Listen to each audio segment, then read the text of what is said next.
Ladies and gentlemen, welcome to the Ariel Helwani Show! Back in your life on this Wednesday, February 12th, 2024. Hello again, everyone. I sure hope you're doing well. It is great to be here on a pretty cold Wednesday in New York City. A wet Wednesday, if I'm being honest. There was a bit of a, I don't want to say a snowstorm, but it was quite a lot for a few hours last night. And then you get to the city and it's just slushy and wet and dreary. But some people like this sort of thing. Like my wife grew up skiing and enjoying the winter activities. I say, get me to 95-degree weather. Get me to 95-degree weather all year round, 365. I'm in a delightful mood. And in fact, this studio, we have finally figured it out. I don't know what's been done, but Aljo needs to come back because it is toasty in here. So toasty. I'm sweating already, and I love it. I love everything about it. I feel like I'm on a beach in Saint-Tropez. Have you ever been to Saint-Tropez, Frank? I haven't. Yeah, it's fantastic. It feels nice in there, though, huh? Yeah. Does it still feel like last year? Because when you gave the announcer for the show, he said it's 2024, and I'm just a little confused. What did I say at the beginning of the show? 2024. Fucking hell. Did I say 2024? Yeah, I didn't believe it, and I went and listened to it again. I'm like, hey, you know what? Like 2 minutes ago. It's only February, yeah. Wow. Old habits die hard. Why didn't you tell me? Should I have done it right then and there? You were waiting to dunk on me? No, it's not a dunk, man. I just want to make sure you're feeling all right. Felt like you were waiting to dunk on me. I mean, you had it ready to go. You had the freaking graphic ready to go. There I am, feeling good. Nice intro, good energy. And Let's keep up the energy. Can we re-rack it? We can. All right. Well, we have, and I'm not going to. We have a great show. Another great show. It's been a fantastic week here on the program. Monday was great, post-pay-per-view Monday. Yesterday was phenomenal. Tremendous stuff from Eric Nixick and KSI, among others. Today, another super stacked lineup. And we love Wednesdays around these parts. Why? Because we get to answer questions. I took a little peek at the questions. Very good ones. Very, very interesting ones. And juicy ones as well. Like a big fat hamburger. Now, back into the show, we shall answer those questions. We'll also do that front end of the show. And the place to send all these questions, arielhelwani.substack.com. That is the place. Prior to the back end questions, we'll be joined by Aleksandre Topuria. Yes, the older brother of one Ilia Topuria. You may have heard of him. He was victorious in his UFC debut this past Saturday night in Sydney.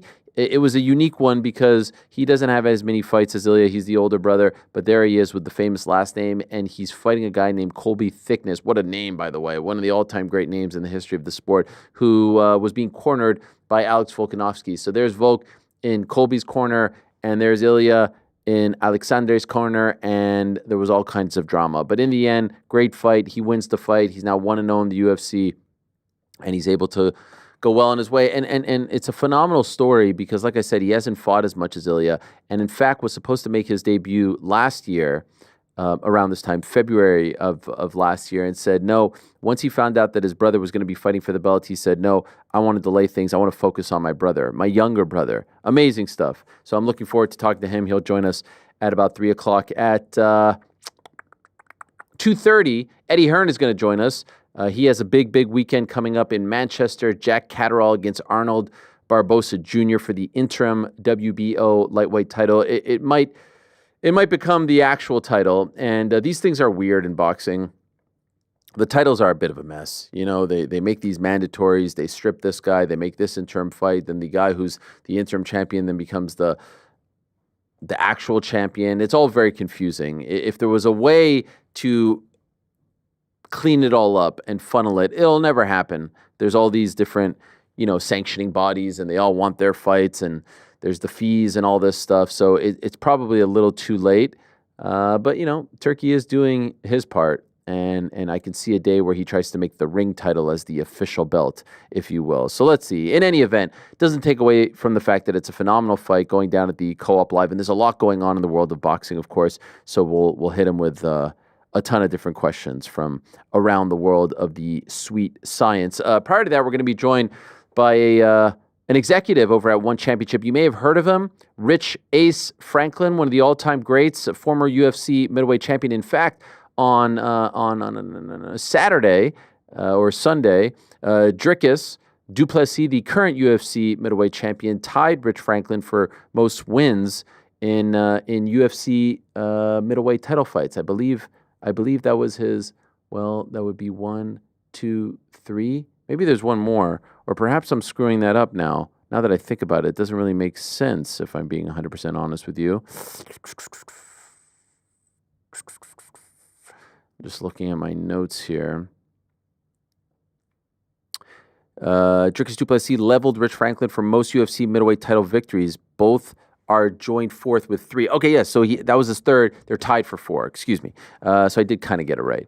In any event, a lot going on in the world of One Championship, and it's been a while since I talked to Rich Franklin. Again, one of the all-time greats. This felt like a great week, and they've got some big things going on over at One Championship. So we'll check in with the ace man himself, the former math teacher turned UFC champion, and in about 24 minutes' time, we'll be joined by the great Megan Anderson, who, of course, was once a UFC title contender, who was once an Invicta FC champion, who actually, I do believe, competed in the last UFC women's featherweight title fight. That was against Amanda Nunes way back in the day.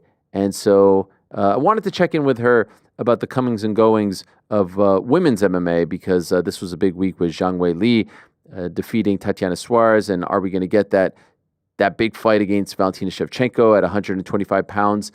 And what's going on with Invicta? They had a show last week. They just re-signed with CBS Sports, so there's a lot to talk to Megan about. Unfortunately, she's a Kansas City Chiefs fan, and my commiserations to her. I'll be very quick to extend said commiserations at the beginning of the interview. But as you guys know, we love to answer your questions on Wednesdays, and this is a big Wednesday because the show has come to uncrown the Ariel Helwani show, yada yada. It's been about 4 months, 4 months and 2 days since our first episode.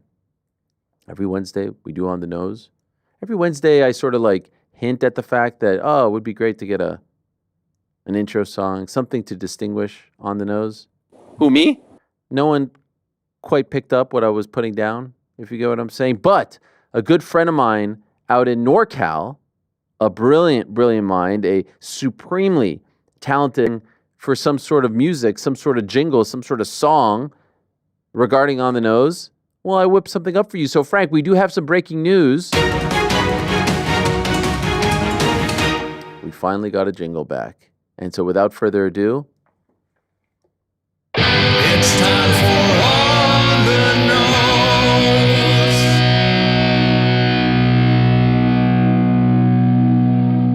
yes. Gotta respect the sustain. Yo, it kind of goes long there. Yeah, it's great. How did you cut that off? No. It's still playing somewhere. Wait a second. I want to start my clock here, and I want you to play it again. I want to see how long that is. I mean, it's 11 seconds. No. I want to know how long that part is, not the whole the thing. sustain on the chord. Okay, here we go. In 3, so when I say 1, then you play, not when 3, 2, play. It's 3, 2, 1, play. You ready? 3, 2, 1. It's time for On the Nose. Might have gone a bit early there, but it's still going. I mean, that's a solid 7 seconds. I maybe a little bit early, 6 seconds. A little humbucker on the guitar, it's got a lot of sustain. What is that, a humbucker? What is The this? pickup. Okay. Known for its... What kind of guitar do you think he was using with that one? Maybe a Les Paul from Gibson. Yeah, Those no. usually come stock with a I thought humbucker. the same. And do you think there's a reverb on that or what? There was definitely reverb. There's always reverb. Okay, all right. Well, it's fantastic, and I don't want to let the cat out of the bag too soon. But there is a second part to that when we rejoin On the Nose, right on the back end. Don't play it. Now it would be nice if I'll just there's no ulterior motive here, But maybe like some sort of like animation would be nice, you know? That I think that could really complete the package. What do you think? Yeah, I think that would be great. Okay, all right. Anyway, let's get to some questions here, okay? Let's not waste any time. You'll recall that yesterday on the program, I did kind of sneak one in early. We asked a question to New York Rick that was posed from Kyle Grant, and it was a tough one, and we asked him to sleep on it for 24 hours. And so here we are 24 hours later. To refresh your memory, the question was, Rick, would you rather never work a combat sports-related job again or join Brendan Schaub's podcasting team? And so without further ado, Rick, your response. Yeah, I had some time to think about this. Thank you. And even my father this morning texted me. He's like, man, you're in a tough spot. I hope you make the right call. And the announcement is I'm joining Brendan Schaub's team. Wow. That's just how that goes. That's not really an announcement per se. It's just Oh, no, this is actually happening. Oh, okay. All right. Congratulations, man. When's your last day? It's right now. I'm leaving. Okay. And it's simple. It's quite simple. I love this. I love this too much. I could never not consume combat sports. Yeah, I grew up the basketball was always my number one, and is still very high on my list. But at a certain point, just the other sports fell away, and I could not live a life without combat sports. I enjoy it way too much. By the way, why do you sound a little nasally? Are you under the weather? What's going on over there? I just picked up some habits lately. It's Okay. Wow. nothing. Wow. Nothing. I mean, he seems a little sick. He's sick. Oh, he's sick. Full stop. Frank also sick. Frank's sick. Nobody's Everyone sick. comes I'm not in sick. He's not sick. Nobody's sick. All right. So now, GC, are you saying would you prefer they don't come in if they're sick? I don't know. You know, there's a certain level of commitment that I appreciate that they're Do exemplifying. we want the commitment? Where does the commitment end? Connor earlier was like, I Diarrhea. have 10 toes on the ground every day. No. Right, because I don't get sick. It's just We don't get the sick. best thing Nobody about gets sick. Rick is that he refuses to acknowledge when It he is gets weird, sick. right? It- I told him, I would been actually sick. argue that's the worst thing about yeah, it. maybe that's Not the best I thing said about it. on his tombstone we're going to write, we told you were sick. Yeah. I That's a have good never one. been sick in my That's a life. good one. I don't know what it feels like. Have you ever taken a Tylenol? Yeah, of course. Okay, so then He chews Headaches on are it. real. Headaches. no, for like Fevers are real. Yeah. Stomach bugs are real. Maybe. The Stuffiness that he are real. has, the fever Sore that he throats has. are real. I've not encountered The them. fact that I've gotten so I sick don't from know. him is real. I need Oh, to see wow. the empirical evidence. I have not seen them. I have not experienced them. go cough on so a I Petri don't My know. boy was hurting after the watch party on Saturday. During the No. watch party. oh man, that must have been awful. Like 1 a.m. Oh, yeah, it was tough. At 1 a.m. Well, I mean, The 3 a.m. drive back was quite a bit worse, actually. oh my gosh. I can't wait for the fighter in the Rick. We Wait, were all amazing. hugging each other goodbye because we were like, this might be the last time we see Rick. Well, the fighter in the Rick sounds fantastic. By the way, I will say, Yeah. I do have to say, I know this is that question was a little bit tongue in cheek and all that. Oh. I said this at the time that we did that GFL draft, and I stand by it, and I mean it truly. Brendan Schaub has become a decent broadcaster in that spot. Yeah. He was the shining Yeah, he killed it. example. He was on the there. best one. I He thought. was the best one killed it. by a country mile. So shout out to Brendan, doing big things. Underneath that question, and I agree wholeheartedly. Underneath that question, Sucker Free writes, "Don't use the sink, meow." Yeah, I've heard about those stories. In any event, we continue. Mr. Mystery Balls writes, "Bonjour, Ariel et l'équipage. This week is Valentine's Day, so I want to hear from everyone currently available. What is the most romantic thing you did for your significant other? Specific flowers and music playing in the background, get extra points. Have a lovely one. Wishing the team gets us in the mood for love, melt our hearts, and hopefully gives us some ideas." Rick, why don't you go first? You seem like the most romantic one of the bunch. I do. I feel like I'm the least because I can't think of anything. I mean, my wife and I. Are you guys big Valentine's Day? No. My wife's birthday I was have. 3 days ago, and I didn't even say happy birthday or get her anything. Okay, that's Jesus, weird. dude, what? That is that's freaking that's weird. horrible. She was probably like, please, Rick, just admit you're That sick. is That is a terrible. little weird. No, not Yeah, even sick in the head. You didn't even acknowledge it. No, I mean the kids. I'm with the kids, and the kids are like, You don't "Happy say birthday, it. You don't mommy." like just say it. So the In kids fact- in front of you are like, "Happy birthday, mommy," and you're just standing there with your hands in your pockets. No, and you're just like, It was even worse. It was Sunday after that watch party, and everybody is downstairs giving her cake and singing happy birthday, and I was upstairs sleeping. Weird. Well, I'm not gonna it lie. I didn't don't know. work. I don't know how you guys do the watch parties with the kids, man. Yeah. Oh, they Respect go to you. bed at some It's point. in Respect fact the next day I got up for a 9 a.m. Birthday party for my daughter. That's insane. But then like I'm not. My wife and I are not big on that. We have been together for a long time, and so a lot of that has kind of gone by the wayside. Magic's died.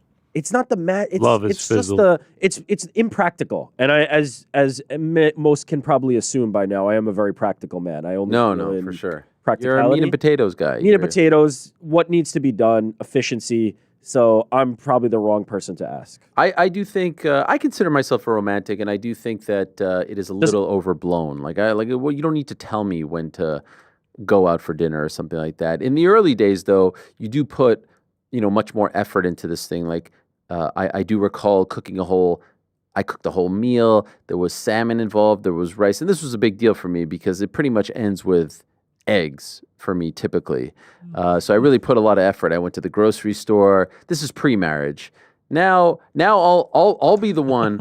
I'll be the one to like book the dinner reservation.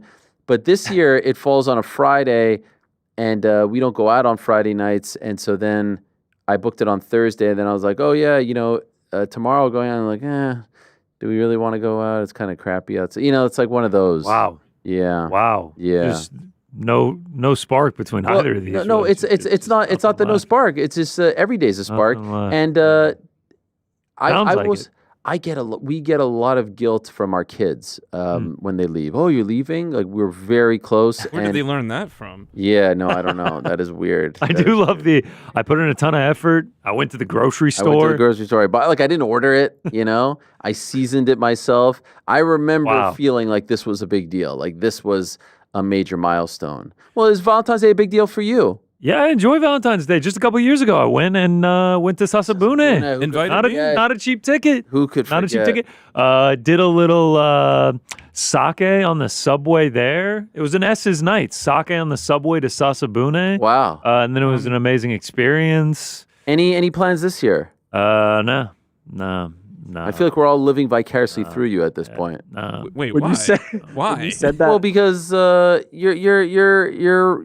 out and ready to mingle. It's a fun life. That requires a vicarious living. Well, Are you all right? it's all very. I promise you're not Proudly living be spending vicariously through Valentine's me. Day with my wife. And Okay, Connor, if you Frank. get lonely, Okay, you can Frank. come over. Wow, Jesus! I was trying to big him up. I was trying to give him some props there. No this is bigging our up holiday. needed. No bigging up needed there. All right, fine, fair. Sorry, excuse me, sue me, Frank. Okay, since you're such a romantic, what do you got? We're probably just gonna hang out. What are you gonna play some board games or something? Why do you say it like that? No, I'm literally just asking. Yeah, we how probably you- will play some board games, drink some wine. Wow, sounds maybe like fun. Maybe a good movie. I put an asterisk here because if she's watching, I'm not necessarily agreeing to all of this yet. Okay. We'll effort it and see Yeah. what we could come up with for So Friday. you feel like because society has told you that February 14th is a day to do something with some romance involved, that you need to do this, right? I feel like Yeah, you are- can't view it like that. You are feel a like, sheep um, to society. You can't view it like that. ritual and, just like decorating your desk. Like, it's just nice. This No, is a great day, great excuse to celebrate the love you share with your. I agree. There's significant other. love 365 days a year, right? You guys Just keep saying this, but one I'm not, day you I'm just not turn so it up sure. just a little bit more. Like Not Pete so said, sure. he rids himself of body hair. I think that's great. Just do something extra. Go that extra mile. I agree. I think that's a very nice sentiment, and I actually do it. If I'm being 100% honest, I do it. A little flower here, a gift here. This year, I don't know how you guys feel about it, but I saw an ad on Instagram, and it was for all these new pots, Caraway pots and pans. Oh my shit! Yo, You got a cookware for I'm stocked up. Valentine's No, that's a great call, Oh, dude. yo, it Le was a- Creuset used to be my go-to. 12-piece ceramic. Oh yeah, this ain't I cheap. was I went for the white ones because Yeah. it matches the kitchen. All Oh, this yeah. stuff. Yeah, and it arrived last week. I thought it was going to take longer. It's good, non-toxic. Did you give her non, the- non-toxic, non-stick. You would have thought, and there's no chance my wife is listening to this. You would have thought I pissed in her hat.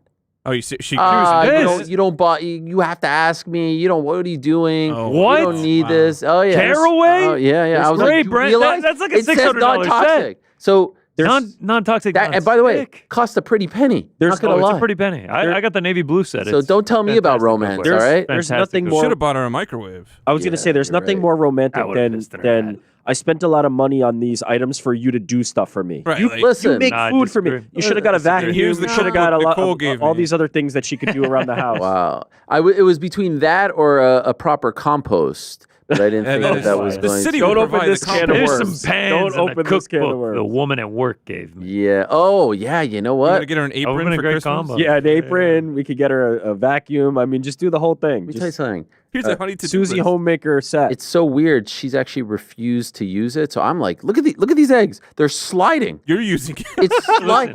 Caraway is unbelievable. I'm like, look at Caraway this. is unbelievable. It's literally sliding. Have you used the baking sheet You yet? opened her present. I've used it all. I got a cutting board. Oh, yeah. I got a strainer thing. Oh, that's good I was Sounds like you got this for you. I was Yeah, me actually too. pretty. I was Went with pretty the excited. white. All those colors. You went with the white. Yeah, there's a lot of colors. Because there's a lot of white in our kitchen, so I thought it would be It's just nice. gonna look dirty. They're gonna have to clean it. No, if I'm being honest, Oh, that's it amazing. looks I'm fantastic. telling you, these are high quality shit, man. I broke the bank for them. I Yeah, think I actually have one. I was The- super pumped. Shout out to Caraway, man.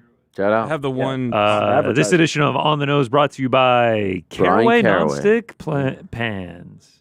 Anyway, Right. happy Valentine's Day to everyone out there. God bless you. Peace and love. Lots of peace and romantic love. ideas. Buy some cookware. Kit's Corner. Hey, Ariel, don't you find it funny that Dana has all of a sudden become the voice for free speech when his own press conferences have only in-house media? The same 4 or 5 guys every event, the same 4 or 5 guys all show up to slap events as well. I guess he's down for free speech, but only when it serves his purpose. Don't forget, if you hate Bryce Mitchell, you can always watch him get his ass kicked right here in the UFC. Now, I understand what you're saying, Kit's Corner, but these aren't in-house media. They just so happen to be the ones who go to all these events. So I think that's a little tough on them. They don't work for the UFC. But yes, it is typically, especially for the North American events, the same voices, the same people. But they're the ones who, that's not a knock on them. They go to the events. I think the point you're trying to make is he is the staunchest supporter of free speech and of the, what is it, the Third Amendment, the Fourth Amendment? Which one? I say it again. One. No, I was asking, it was a joke. First Amendment. He's the staunchest supporter of the First Amendment, which also includes freedom of press, and yet he is also the staunchest suppressor of press. He is not a big fan of media or criticism from the media or anything of that sort. I take that back. He likes media, but I just think he doesn't like criticism, or he doesn't like anyone weighing in on his business. Now, he's a businessman. He's built this. He has every right to be annoyed when someone criticizes him or things like that. But, you know, they've done things that most sports leagues don't do. And there are systems in place to stop this from happening. But again, this isn't the NBA. This isn't the NFL. It's a league owned by an entity, and so they can do whatever they want. Last week, he did an interview with Forbes where he talked about very soon the media row is going to go away, and they're going to put them up top. They're going to put them in the, in the suites. And then in the front will just be influencers. I don't know why you can't have both, but I saw some people reacting to that. I'm actually shocked that hasn't happened yet. The UFC, even compared to boxing, gives the media really good seats. It's like right in the front there. There's essentially, well, the octagon is 8-sided, but there's like, let's say it's in a box. The media gets one of those sides, front row, usually 3 rows, sometimes 4 if it's a massive event, and then they'll put some other ones in auxiliary up top. I wouldn't be surprised. Like WWE doesn't give 3 rows to media. That's a lot. By the way, these days with the amount of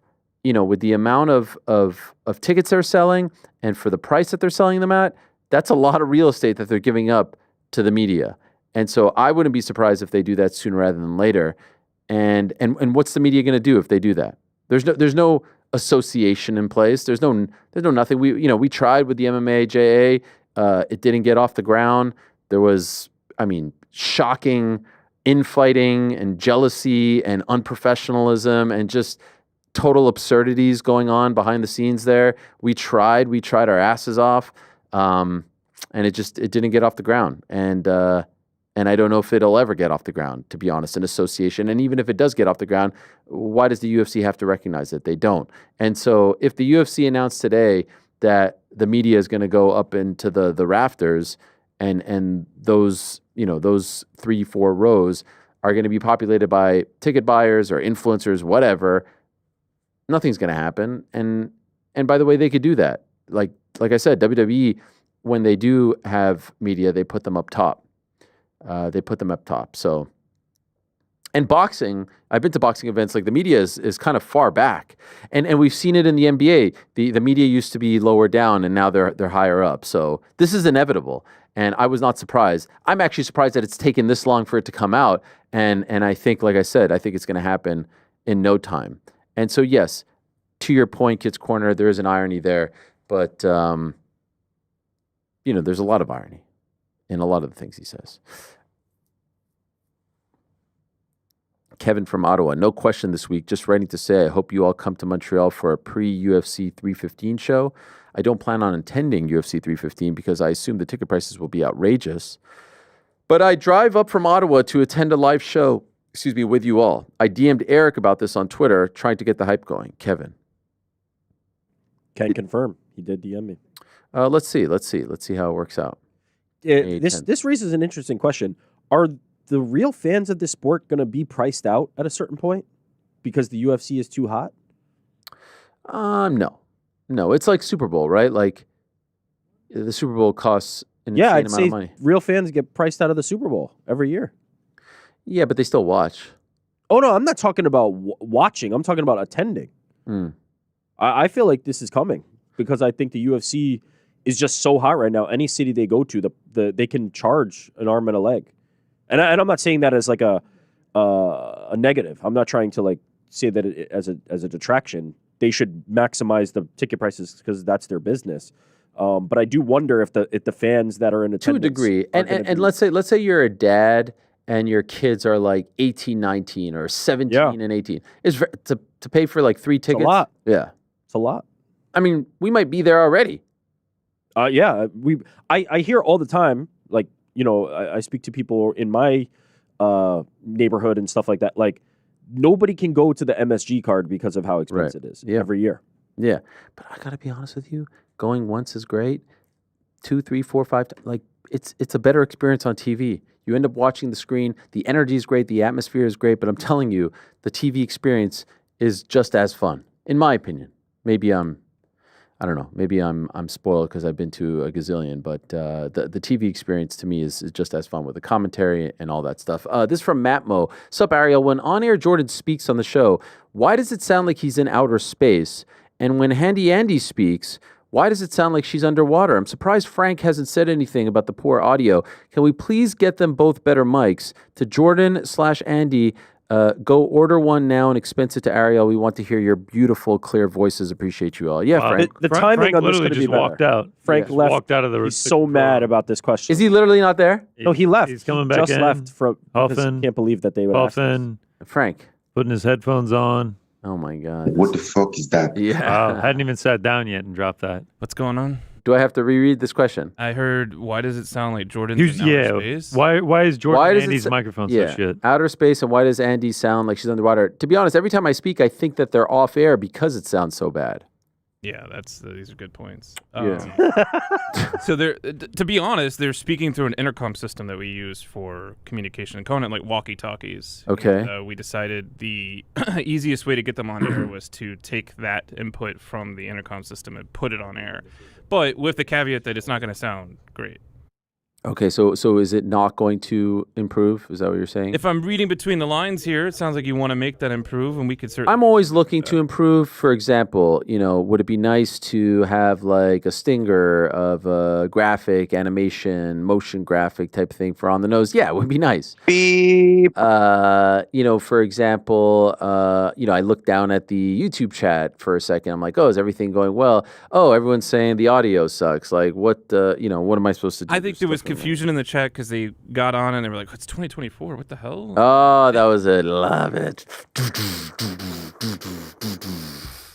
Anyway, yes, I think we should always try to level up. But is the audio okay? Because I'm seeing complaints. And Yeah, stuff. we have verified that there was a hit on YouTube. We put a pinned chat recommending to everyone to refresh their page. It looks like things have kind of settled down now. Okay. But for future reference, if anyone's listening now, if you do come across an issue where you can't hear, please try to refresh your browser. And then we'll go. So I don't see a pinned chat when I'm looking. We took it down. Oh, It felt like if the problem's resolved, no reason to. So it was sort of like you pinned a chat for a couple of minutes because I was Yeah. looking, and then it's gone. Correct. A lot of work going on behind the scenes here. No, I understand efforting and whatnot. Can we get one more? Do in? we have like a calendar up there for you, or? A calendar. Oh, yes. Good one. Curly fries. Ariel, I love and respect you. I respect that you are loyal to Drake, but I cannot accept this Kendrick slander. You said that the only reason why he got to the Super Bowl is because of the rap battle. Facts. But why wouldn't he? None of the last 4 performers had released music in years and still got to headline the Super Bowl. Yeah, because they were like legendary, Hall of Fame icons. Oh, but so intellectual. It was just like, if you look at it, if you watch it in 3/4 speed, it's like subliminal messagery. And then, I don't know if you guys saw when they did the American flag, like it actually was supposed to be swastikas, I was told, which I don't know why that would be something to celebrate, but it was so brilliant. It was just like on a different level. Did you guys catch that? I did. Oh, it's great stuff. Why would the NFL go with some random artists that haven't released music in years over the biggest story in music of 2024? Shabuzi, have you heard of him? He's released a lot of music. I saw a bunch of videos where this guy, he's like a hardcore fan. He's like, is he going to say it? Is he going to say it? No, he's not going to say it. Is he going to say it? Oh, he said it. Oh, my God. He said, do you guys realize how dumb you look and sound? It's pathetic. You know they announced who's doing it next year, right? Is it Bad Bunny? Yeah. That would be brilliant. Anyway, he says, additionally, you imply that people only started listening to Kendrick after the rap battle. A lot of them did. Trust me, I go to bar mitzvahs and 12-year-olds are singing to it. Say Drake, which is furthest from the truth, he says. His recent album was 5th consecutive #1 album. Sure, his debut album didn't reach #1, packed at #2. It was on Billboard charts for over 12 years. He not only won 5 Grammys, and the other week, he also has 20 Grammys, 4 times more than Drake. Because there's a bias, Canadian bias. Not to mention, Kendrick sells out arenas and stadiums worldwide. Yeah, and so does Drake. If you don't like him, that's fine. The least you could do is acknowledge that he didn't need this feud to be relevant. I didn't say he needed this feud to be relevant. I said if he didn't have this feud, he wouldn't have performed at the Super Bowl. And everyone, by the way, the biggest Kendrick stans back there, they all agree. Does anyone disagree with me? If that feud didn't happen, would he have performed at the Super Bowl? No. All right. That's my point. But the thing is, it was so next level. It was so, you know what I mean? It was really like a Kubrick film. Yeah, it was. It was like a Wes Anderson film. Maybe higher brow than that. Yeah, that would be low level. Wow. Really? You don't like Wes Anderson? Shout out to Astro World. More like Citizen Astro Kane Land? style. Astroworld. Astro Yo, that's Astroworld is Travis Scott. yeah. Astro, what was it? World. No. I just like Wes Royal Anderson? Tenenbaums. Oh, Asteroid City. Asteroid City. Oh, that Yeah. movie sucked. Yeah. Have you seen Royal Tenenbaums? No, That's no. Oh one of my the God. greatest. One No, of the I can't. Please. I saw Asteroid City. He saw Asteroid City, and I Yeah. don't blame him for now having a weird taste in his mouth. Yeah. Frank fell asleep. He's like, sorry, that was the first. I Wes literally Anderson turned to my wife during the movie because we went with him, and I was like, this sucks that this is his first Wes Anderson. I was like, is this what all the movies are like? Frank No, was like, so yeah, good. exactly. So good. Well, let's talk to our first guest of the day. We'll put a pin in the questions. Many more to come. We're just scratching the surface with our new music. I do believe it was a night of mixed feelings for our first guest because I think she's on this pro Kendrick train, but I also think she's a Chiefs fan. So anyway, commiserations to Megan Anderson, the birthday girl who's kind enough to join us. Is that accurate, Megan? First of all, birthday yesterday? Happy birthday. Yes, it was. Thank you very much. It was. Big 35. I'm now officially in my mid-30s. So Oh, my dear. Apparently I'm getting old according to the internet. No, you're not. I'm 42. It gets better. Trust me. You hit the big 40. Oh, it's fantastic. Life is tremendous. Sorry about the Chiefs. Commiserations. Look, yes. Okay, so I was obviously upset because I lived in Kansas City for 9 years. So obviously I went for the Chiefs. But there's a part of me that wasn't really upset because I'm like, we've had so much success over the last 7 years since Patrick has kind of been a starter. So I'm not really sad. But then there's also storylines like Saquon finally getting his first Super Bowl, like stuff like that. Well, Jordan Mailata, who is Australian, who's like one of the offensive linemen for the Eagles, like him getting a Super Bowl. So I kind of liked that for them as well. So while I was upset about the Chiefs because that's my team, I'm also not mad at it either. And it's just a game at the end of the day. That is true. By the way, I'm impressed with your knowledge. Well done. I try. Are you big? I actually keep up with NFL. Yeah, like I don't really post about it much because I feel like anytime I post anything sporting related, I just get lots of negativity. Like, oh, you're a band. For so long, I got, you're a bandwagon Chiefs fan. I'm like, I was here before Patrick Mahomes started for the Chiefs. Like, in fact, I think we even have photographic evidence of you wearing, I think that's an Alex Smith jersey. That's right. Is that not Alex Smith or is that someone else? No, that's a personalized jersey that the Chiefs gave me, and it has my name on the back, but 11 is my number. And so I got to pick one up. But I know that that's an Alex Smith jersey who Patrick took over from Alex. Yes. So as a quarterback, yeah. Well, what you should have said was, of course, it's an Alex Smith jersey. I was there before Patrick came in. I'm an OG fan. I hate the Chiefs with every, fiber in my being. I do know yes. We have a bit of a rivalry with the Bills. That is for sure. My producer at ESPN, Ben. He is a Ben Riegel, massive Bills fan, and we have a very fun rivalry because you guys always beat us during the season, but we always beat you during the playoffs when it matters. So I'm like, you can beat us during the season as long as we can win during the playoffs. Like, I don't care. So that's of course, and I do care. I would like to reverse it. One of these days, we shall reverse it. By the way, you love Kendrick. You're one of those. Look, I do enjoy Kendrick. I've liked Kendrick before this whole beef, and I definitely think that. If anything, Kendrick and 50 Cent, I think over this past year have really shown us like hating and being petty and holding a grudge, like can take you places. Yeah. And I found that kind of aspect of it very entertaining. I'm not a Kendrick fan because I'm a very loyal person. So I stand with my Canadian brother, Drake. And I think that all of this, all of this talk about him being so intellectual and him, doing such an incredible job is all hogwash. It's just everyone trying to sound cool and jump on the cool train, if you will. I'm not one of those. I'm happy to stay on Drake Island, if you will. Actually, that might not have been the best. In any event, let us move on. Let us move on. Oh, I could see Frank's head just exploding after that comment. Megan, I wanted to have you on to talk about a whole host of things, but the first one that I wanted to ask you about was women's MMA was very much in focus this past weekend with Zhang Weili doing what she did. I was in awe of her performance. I was in awe of what she did. She was the underdog going into this fight against Tatiana Suarez, and it seemed like a lot of people thought it would just be the Suarez coronation, right? She would go in there, she would take her down, she would dominate her, and thus the title reign that we've been expecting for 5-6 years was going to commence. Were you blown away by what Zhang Weili did? I actually picked Zhang Weili to win that fight beforehand. Like we make we kind of like make predictions on our ESPN show every week, and I had picked her to win. And this was one of those fights where I hated seeing one of them lose because I've been a huge Tatiana Suarez fan since before she got injured. She had to take all that time away. Like I was wanting her to get her shot at the title back then.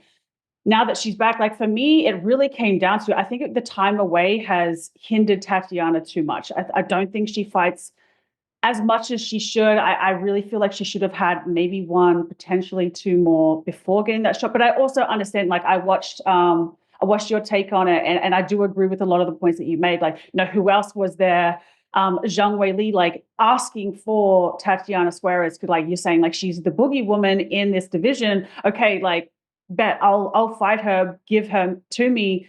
But Zhang Weili, like one of the things that I thought was going to be the X factor was her cardio and how well-rounded she is. I felt like she had the skills and the ability to defensively handle the wrestling of Tatiana Suarez. And so for Suarez, a lot of her fights primarily end in stoppages. Very rarely have we seen her go the distance. And this is a 25 minutes fight. So we haven't seen her over 5 rounds before. if she's not able to put her opponent away early on in the fight, what does her cardio look like? What does her striking look like? Is she able to be as dominant in the wrestling? And I believe that Zhang Weili is so well-rounded. She's such a triple threat. She's got the striking, she's got the wrestling, both offensive and defensively. She took Suarez down, which I think, is the first time Suarez has ever given up a takedown in her entire career. And she's got the grappling as well. Like, she is so well-rounded. She's such a threat everywhere. And the thing that disappointed me the most about this fight is I was upset at how little a coverage that this fight was getting, because this is such a great fight for the division, and it really showcased how amazing Zhang Weili really is. Couldn't agree more. My question is, I believe now that she is undisputed number one pound for pound women's fighter in the world. Do you agree with that?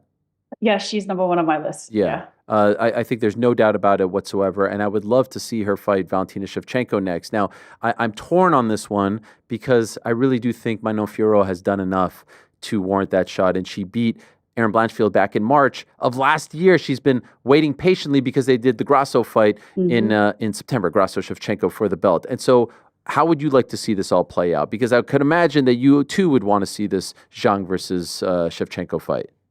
Yeah, I would definitely love to see that fight, but I do feel like, considering Shevchenko, Grasso kind of stole the flyweight division for so long, I think it is owed to the division that we get somebody else in there. And I agree with you. Manon Fiorot deserves a shot. Like, she's done everything that they've asked her. She's beat all the people that they wanted, like Rose, Erin Blanchfield. Like, she's beating former champions, or the up and comers that are like, everyone's touting them to be like the next champion. Like, she's done everything. Like, what more do you want her to do? She's earned that shot. But then Zhang Weili has also earned that right too, considering she's got multiple title defenses now. Like, who else is there really right now in the strawweight division for her to fight? Like, I wouldn't mind seeing, since Weili just fought, doing Shevchenko Fiorot, and then kind of like mid-year, and then the end of the year, we do the winner of Manon Fiorot and Valentina Shevchenko versus Zhang Weili. I wouldn't mind seeing that play out. I couldn't agree more, but then what happens if Manon wins? It doesn't have the same juice, right? You're kind of risking it. Yeah, you could risk it, but then also, how convincing does she win it, right? Is it close? Is it very one-sided? I think there's a lot of variables that can play into that. But then also, look at Israel Adesanya. He lost the belt to Alex, got a rematch, and then the second time he lost the belt, he didn't get that rematch. So maybe something similar would happen with Valentina if she was to drop to Manon Fiorot. But I don't know. There's a lot of variables in this scenario, but I definitely think Fiorot shouldn't be out of this discussion, because she's done everything that they've asked of her. Like, she's deserving of the shot. She's pretty much been on the shelf for almost a year now, waiting for this, because she said she was the next in line. She's like, okay, well, when is this going to happen? Yeah, it's not fair. I want to see that fight so badly, but I don't want to see it at her expense, just for fun. Zhang Weili versus Valentina Shevchenko. Who do you like in that? How do you see it playing out? I love that fight. Like, I love Valentina. She scares the crap out of me, but she's so adorable because she's a beast when she gets in the cage. I'm so impressed every time I watch Zhang Weili fight. She is incredible, like, offensive, defensively, very rarely. Like, look at the takedown defense just in that last fight against Tatiana Suarez. Like, her balance is exceptional. Like, she is so hard to take down, and maybe going up, the size could play a bit of a factor, but I truly feel like she has the strength, she's got the power, she's so well-rounded that she could be very competitive against Valentina Shevchenko. And I probably might even lean towards Zhang Weili in that one. Yes. It feels like a pick'em fight for me. It's 50-50. I really don't know how it plays out, but I would love, love, love to see it. I really would. And so let's see how it all plays out. I agree with you. She's the number one pound for pound fighter in the world. And right now, I think, do you agree with this sentiment as well? Like, I think for the last year or so, maybe year and a half, people were kind of down on women's MMA, but there are some really big fights on the horizon. Kayla Harrison against Juliana Pena, and then the winner of that fight does that person fight Amanda Nunes, who's returning? This potential super fight. Like, I feel like business is about to pick up. Like, we're on the upswing here. And it became like a thing to kind of crap on women's MMA for some reason the last couple of years. And now I feel like there's some big fights coming up. Do you agree with that? No, I agree. And I think maybe a part of that is because, we see these men's divisions, like the champions defending, somewhat regularly, whereas these women's divisions, it's maybe once, really only like once a year. Like Zhang Weili defended her belt once last year. Valentina Shevchenko-Grasso was once last year. So it's just like they're not being defended as regularly as the men. So there's no hype around these divisions. Whereas I feel like if we start getting more hype, we start getting more title defenses, because that age of like Amanda defending both belts, or like Jessica Andrade, Joanna Jędrzejczyk, Rose Namajunas, like, and then Zhang Weili coming in, and then the belt switching hands, like almost every other fight, like it was being defended like 2-3 times a year. Like, it was so exciting because there was so much going on. So I think if we can get back to that, we can create a lot more hype and a lot more interest in these divisions. Do you think we will ever see featherweight as like an active division again? In the UFC? No. Even in the sport, like I don't. It's not really a thing in PFL anymore. I don't know. Bellator's gone. I mean, Invicta. We have we're kind of having a resurgence in the featherweight division. We got a lot of, almost every card now. We have a featherweight fight, and Shannon's doing a really good job of building that division back up, because there is a demand for that. A lot of women can't make 135, and a lot of the women that we're speaking to, they're just like, I can't make 135. Like, so 145 is it for me. And so Shannon's doing a really good job of building that division back up, which I think is great, because obviously I'm a little bit biased. It's my division, so I love to see them kind of getting some love.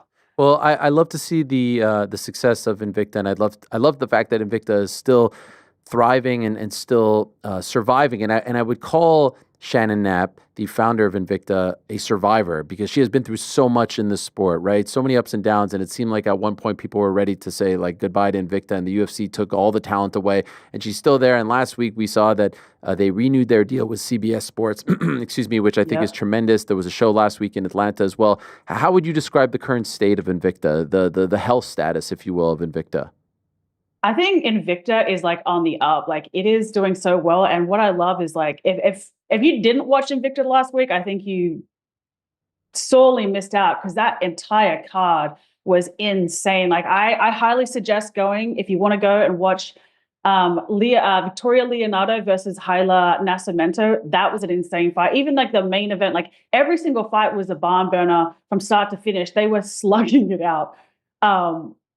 For the entire 15 minutes of every fight. So yeah, no, business is definitely booming in Invicta, and I'm very excited that I get to play a very small part and kind of highlight these athletes and these women, because they are incredible athletes. And what I really love is that we have a lot of these women coming through that might only have 1 or 2 or 3 pro fights. I said, but they've had such an extensive amateur career. And a big part of that is due to the IMMAF Federation. They've gone, and some of them have like 20 to 30 odd fights as an amateur. So when they're coming over to the pro rankings, like, they're going in there and they're making decisions like seasoned veterans, and they look phenomenal when they step in there. So that's what I really love. It is Shannon, she's able to understand, not just matchmaking, but she builds these athletes, and she can see the talent. She brings them in and she builds them, and she builds stars. And, like you said, the UFC also see they try to take our athletes all the time. Yeah. But and a lot of them, what I find is, and by speaking to them and stuff like that, is they want Invicta to be their home for their careers, because they see the value in Shannon, noticing them, taking a chance on them, wanting to build their careers. They don't want to throw them into the deep end and kind of force them to sink or swim to build somebody else's career. Like, Shannon legitimately cares about every single one of her athletes and building all of them, at the level that they are, not, forcing them into a matchup that they're not ready for. Back to 312. What did you make of Sean Strickland? Bit of a bizarre performance. We had his coach, Eric Nixick, head coach, on the program yesterday, and he was quite brutally honest about him. What did you make of what we saw out there? Yeah, my thing with Sean is like what's gotten him to this point is not what has done really well, right? However, when you look at a lot of his interviews and what he said about the first Dricus fight, right? He didn't think he lost that fight. He didn't think he did anything wrong. He thought he'd done everything he needed to do to get the win. And when you have that mentality, there is a chance that you can then go into a rematch thinking all I need to do is the same thing and we're going to get a different result. But isn't that the definition of insanity, doing the same thing over and over again, expecting a different result? And I think that's what happened with Sean Strickland, is he felt like all he had to do was the same thing. But when you look at Dricus du Plessis, he is improving. He is getting better. He is changing every single time he gets in there. And when you're at this level of the sport, like you can't be complacent like that. You can't expect the things that got you there to always work because the blueprint's been laid. You know, when you have a rematch too, you have the beauty of understanding your opponent's range, their timing, their power, their speed. Like you have all that data point, and it would be remiss of you as a competitor to not go away and make adjustments to come in with a different game plan, or to make adjustments to counter some of the things that, you know, maybe Dricus did well in that first round. But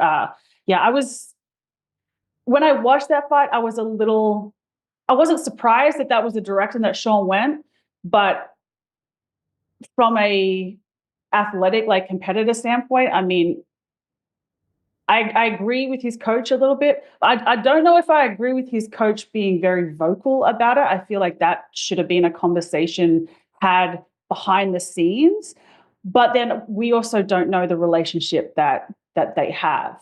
You know what I mean? It could be something where like Sean doesn't really take too much offense to that. Right. You know what I mean? Would you be bothered? Oh, yeah. Okay.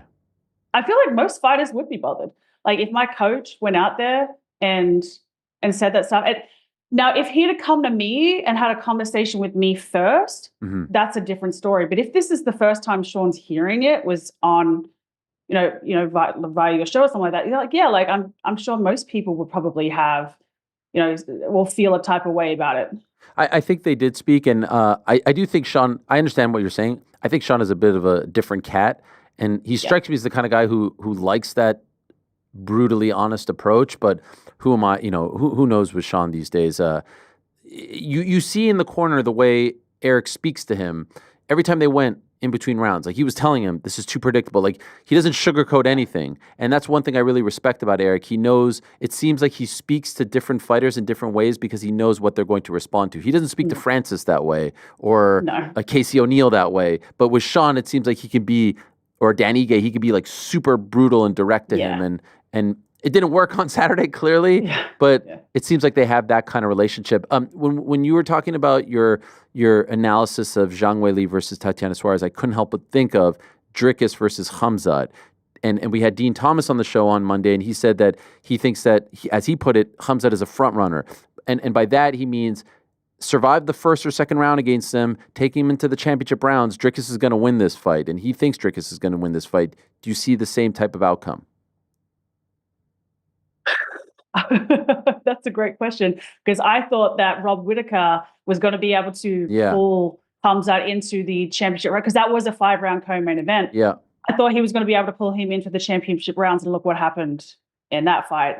That's the thing with Khamzat, is I don't think he fights as consistently to really get like a true data point of where he is at, because it's almost like a year between he fights. So like he's making improvements. Like we see him in the gym, he's getting better and better. We just don't get to see that in a competitive standpoint. But I do agree for the most part. Like Khamzat is a guy, like look at the fights that he's gone the distance, right? He has slowed a little bit in that third round. And, if we're pushing this to round 4 or 5, that could be the X factor. And Dricus is a guy, like he is always in it. He is never out of a fight, no matter whether he's up, whether he's down. He finds ways to win. And he is physically very strong, very athletic. He's massive for the division.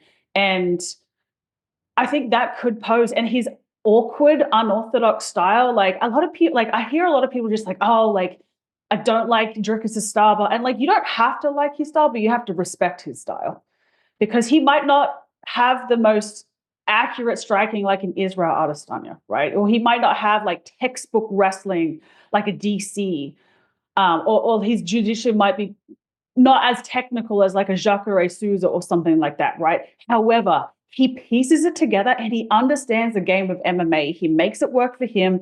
And what I love about Dricus is he's not shy in like calling his opponents out. Like Sean was just like, look, just stand and trade with me. And Dricus is like, no. I was like, this is MMA. This is like you can stand and box if that's what you want. That's great for me because now I know that that's all you're going to do. I said, but I'm going to implement my game, whether that includes wrestling, it includes grappling. Like he's got to incorporate all of it. That's where I feel like Magomed Ankalaev, because you know how he kind of said the same thing against Alex Pereira. He's like, I'm going to stand with you. I'm like, look, I understand that there is a part of you that wants to beat Alex at his own game. However, it would be remiss of you when we're talking about becoming a UFC world champion, that if there is a aspect of your game that you think or you believe that you are superior in, it would be stupid of you not to lean into that. 100%. So that's what I love about Dricus. He's not shy in being like, you can do whatever you want. I'm going to do what I want. And that could be me taking you down. It could be me striking with you. Like, it's up to you to find out. There were 8 Australians on this card, I believe, by my count. 4 won. Jimmy Crute was in the draw. Overall, how do you feel about the current state of Australian MMA? Obviously, I would say probably Volk and Rob are the faces of it, if you will. But there's it seems like this train of youngsters coming up. What do you think? Yeah, I'm really excited about the state of MMA in Australia. I feel like we've had a lot of people get contracts over the last year through the Contender Series, and a couple of them had their debuts, like Quillen Skillkilled or Salkilled. I forget how to pronounce his last name, but he was the first fighter that I got the round 1 knockout. Tom Nolan, he's had a couple fights. I'm really excited about him. Jonathan Mikhailov, he fought. There was a bit of a trans-Tasman rivalry there because he fought Kevin Jusay, who trains over at City Kickboxing in New Zealand. So even though for the most part, New Zealand, Australia, we kind of support each other, sometimes we have to have a bit of a rivalry. But no, I definitely think we have a really good young kind of group coming in, and I feel like Steve Erceg and people like Steve Erceg and Jack Della Maddalena have kind of led that kind of second wave coming in. Yes, and we just found out about Erceg fighting Brandon Moreno in Mexico. That's a tough draw. Yeah. I love Steve Erceg. He's a great guy, and I like the video that he posted earlier today of him on the bike with the helmet. He just is self-deprecating, which is nice. How do you feel about his chances going into that one? I mean, the thing about Steve is is it a tough bounce back fight after his last one against Kai Kara France? Yes. Yeah. However, Steve's a guy, he's not going to make the same mistake. He's going to go away. And the beauty about Steve is he's so young in this, not just the sport, but in the division. He's only had a couple fights, and look at what he did in his fight for the championship against Alexander Pantoja. He was one mistake away of potentially being the new champion. Yep. So I think he'll learn from these lessons. He'll go away. And, Brandon Moreno looked amazing in his comeback fight. So I think it's going to be exciting. And I feel like they're both very similar, long, lengthy strikers, good wrestling, good defensive wrestling, good grappling game. So I think it's going to be very high paced, probably go the distance, from initial thoughts. But yeah, I'm really excited about that one. And I mean, I love that Australians are getting the opportunity to main event cards. Yes. It puts us on the map even more so. And you mentioned Jack Della. Do you fancy his chances against the former champ? I hate that fight because I love both of them. Yeah. But I mean, it's kind of one of those ones for Leon. It's okay, I'm going to beat this guy. He's kind of on a streak right now. He's trying to get into that title contention talks. So for Leon, it's I need to put my stamp that I'm still at the top of the division. And for Jack, it's he needs to make his name. If he wins this, there's a good chance that he could be next in line after Bilal versus Rachmanov. So this is a must win for both these guys for very different reasons. By the way, one last one. It seems like every time you do an interview, someone asks you about coming back, and you did that. That happened recently, and then you addressed it. But you did mention influencer boxing, which I had not seen you mention. Is this of interest? Look, it's kind of more of just like if an opportunity comes up that is financially like appealing to me, I'm not opposed to it, but like I don't really have I don't have a desire to compete. Like I just want to do it for fun. Like I'm not trying to be a pro boxer. I'm not trying to. It's so funny because like I very rarely get on like MMA Twitter. Like apart from like I post whatever I need to like about the fight or promote like Invicta or something like that, and then I kind of get off it because anytime I kind of do anything like this, I'm like, heaven forbid I answer a question that I've been asked, and they post that response, and like everyone loses their minds. I'm like, I'm so sorry. But no, I mean, it's something that I potentially would be interested in, but it's not something that I'm looking to do because I love what I'm doing. I love the broadcasting side.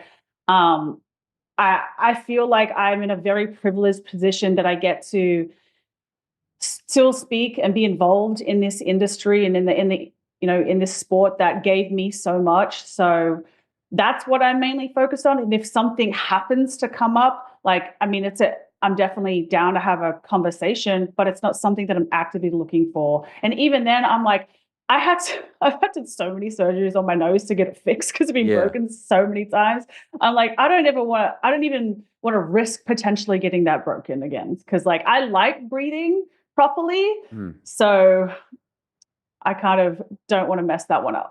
I would take it as a compliment. People keep asking you, people keep reacting. It's because they want to see you compete. So I know it's annoying and you've been asked it a million different ways and a million different times, but I would take it as a compliment. That means you're missed and that you are beloved. So keep up the great work. It's always great to get your insight. Always great to have you on the show. And again, happy birthday. Hope it's a great upcoming year, a happy, healthy, and successful upcoming year for you. Thank you very much, and thanks for having me on. And I'm sure we will battle it out on between the Chiefs and the Bills at some point towards the end of this year again. I sort of look forward to it. I'm not sure. Thank you, Megan. All the best. There she is, Megan Anderson, kind enough to join us, does tremendous work for ESPN and also tremendous work for Invicta, among other places as well. Great to get her insight. So very excited to say hello to our next guest. It's been a while since I've talked to him. He's one of the all-time greats, truly a legend of the sport, dare I say a pioneer in his own right, former UFC middleweight champion, now working for the past 12 or so years as a VP over at One Championship, doing a lot of work, especially here in the United States, to break some barriers, to get over some hurdles as far as One Championship is concerned. They have a couple of big shows coming up in the next few weeks and a big year ahead. And so wanted to pick the brain of Ace, Rich Franklin, the legend himself. It's been a while, like I said. Let's say hello to the one and only Rich Franklin right here and now. Rich, how are you? Good to talk to you again. I'm doing great. It's good to see you again, man. It's good to talk to you. How have you been? Oh, I've been great. I've been really great. And it's great to see you still, doing your thing for One in the sport. Can't believe it's been about 12 years since you joined One, right? Yeah, it has. Sometimes when I think about how long I've been retired, I'm kind of scratching my head like, yeah, I am that old. Yeah, no. I think are you close to 50?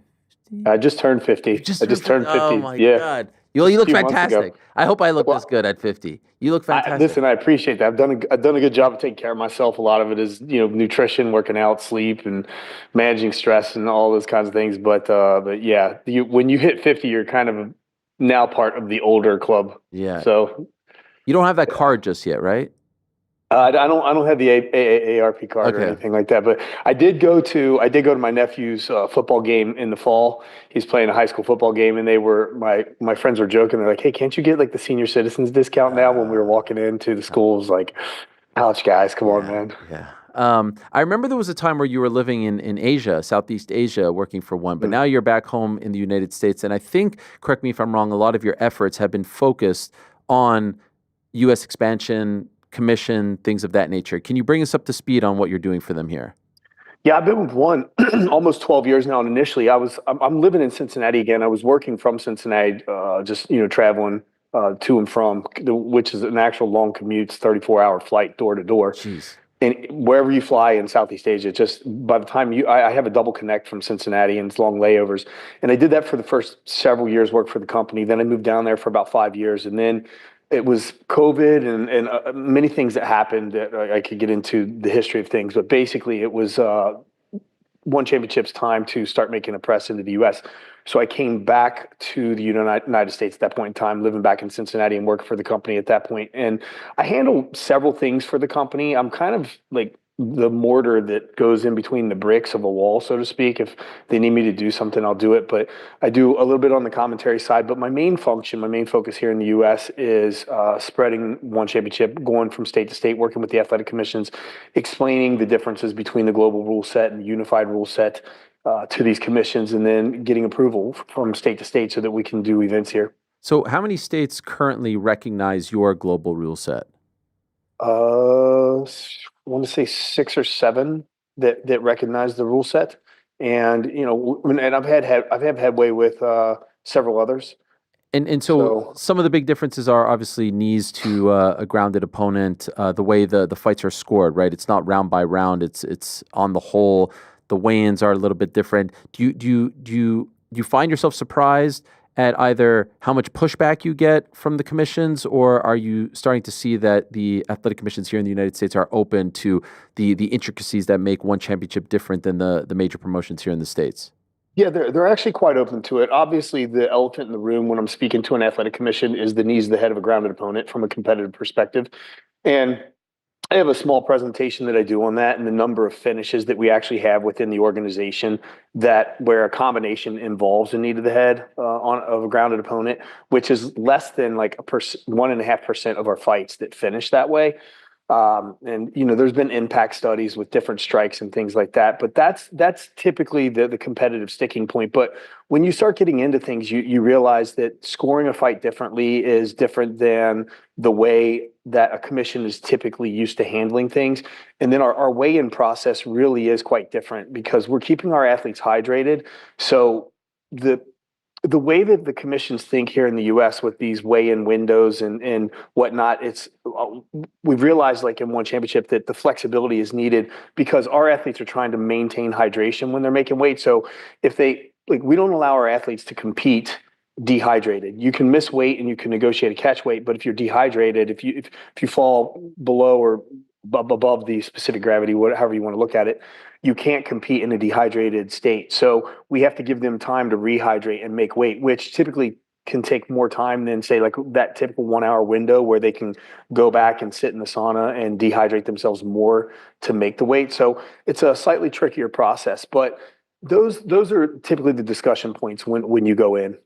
Why do you think your scoring system is better than the one typically used here in America? I hate the 10-point must system. It's a boxing model that I don't think works for MMA, and it kind of surprises me that we're still using it, but I don't see any end in sight. You guys don't use the 10-point must system. Why is your model better? I mean, you can think of, just to explain it in basic terms to the listeners, you can think of the whole fight as a 10-point must, and one fighter gets a 10 and another fighter gets a 9. Now, I'm saying that because we don't actually score. We don't give 10s or 9s. So I wouldn't want that to be some sort of clickbait or anything like that. But in essence, we just take the entire match and we score it. We have a scoring rubric with different categories. For example, damage is a category. But even within the damage category, you have superficial damage, internal damage, as well as cumulative damage. And these damages are scored differently. Obviously, if I throw a punch and catch you in the face and cut you, that's a superficial damage until I've thrown several punches and continue cutting you, and then the damage becomes more cumulative. So that, like, even within the damage category, so we have this scoring rubric, and within that, the main reason why I like our scoring system in the global rule set is because you can't do things like steal a round. You'll never hear the commentators, like when I'm commentating, you never say like, oh, red corner won the first round, because you can't win the first round. I could say at the end of 5 minutes, if the fight was stopped here, who would I have ahead on my scorecard, perhaps, but I can't, shoot a takedown in the last 30 seconds of a round and score the round, because when the second round starts, it's basically minute 6 of the fight. And so the action just picks right back up essentially where it left off from a scoring perspective. So if I land a takedown at the end of a first, or at the end of any round for that matter, I'm going to get scored for my takedown. And then from there, there's ground control points if I can improve my position or do some damage on the ground with some striking. But beyond that, it's just the score for the takedown. And as a judge, I would be moving on to what's the next thing that ends up happening. So even if it happens at the end of a round, it's not like it caps that round out. Plus, I've seen plenty of fights. We've all seen plenty of fights where somebody, ekes out and loses the first 2 rounds. And then in the third round, particularly, they just dominate the other side. And it's like, well, you lost 2 rounds to 1 in a 10-9, 10-9, but then won that last round 10-9, or maybe even possibly a 10-8 if you scored a knockdown or something like that, where you can get these kind of controversial decisions. And it happens less when you don't have to worry about that entire first 10 minutes of the fight being like it's just one block. Like you're just scoring everything and then looking at what cumulatively happens at the end of the match as well, and it all comes together, if that makes sense. Yeah, no, it does make sense. And I recognize that this question may be best for Chatri, the founder of One Championship, but I'll ask you since you're here. What would you say is one's sort of business model at this point as it pertains to MMA? Because it does seem like there's grappling, there's Muay Thai, there's MMA, and there was a period maybe 2, 3, 4 years ago where a DJ is being signed, an Eddie Alvarez is being signed, a Sage Northcutt is being signed, and we're not seeing those signings as much as far as the MMA stars are concerned. Would it be fair to say that one is moving a little bit further away from just being an MMA organization, or perhaps from being as much of an MMA organization, and we'll start to focus more on the grappling and the Muay Thai? For sure. When this concept was introduced, I remember the first time that we were going to put a Muay Thai match on one of our cards. I wasn't a fan. And I just remember thinking, like, nobody goes to a football game to watch an inning of baseball. Like, why would somebody come to an MMA event to watch a Muay Thai match? But then when I saw our first event with a Muay Thai match, it was quite entertaining. And I didn't even want to admit that it was entertaining. I'm like, I still don't like it. I'm a purist, if that's actually the irony in that, being a mixed martial artist, so to speak. And then we had the next event or two with some Muay Thai matches and some kickboxing matches. And you see the level of striking that are in these arts. And it's a much higher level of striking than it is in MMA. I've actually worked with some of these guys down in Thailand or Southeast Asia, wherever. And it's just a completely different level. And it's very entertaining, particularly our Muay Thai product. To watch those fights in the 4-ounce MMA gloves is a very entertaining, striking product. So as this has developed, we've definitely moved away from being just solely an MMA promotion to a martial arts promotion. And we've even had, our submission grappling matches that we put on our cards, boxing matches that we put on our cards. And we've even had some traditional arts like a Silat match and things like that when we're in a specific country where it's applicable, or that is the sport of the country, so to speak. So yeah, we are definitely moving in that direction, and that is, or have moved in that direction, and that is the business model. And with it has come some challenges as well, for sure. How many events do you expect to have in 2025 here in America? In the U.S., we're planning on 2. We had made the announcement that we were going to do 2 in the U.S. One of the dates that we were kicking around for our initial event was May.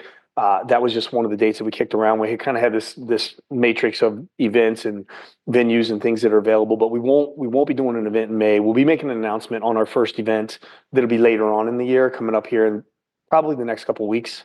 Okay, but it'll still be 2. And have you guys mentioned or announced where the events will take place? Not yet. We haven't made any announcement yet. Okay. Yeah, two is the plan at this point. Okay, you have a big one coming up next Thursday, February 20th in Qatar, 171, and then in March, going to Saitama Super Arena, which is tremendous. One of the most legendary venues in the history of combat sports.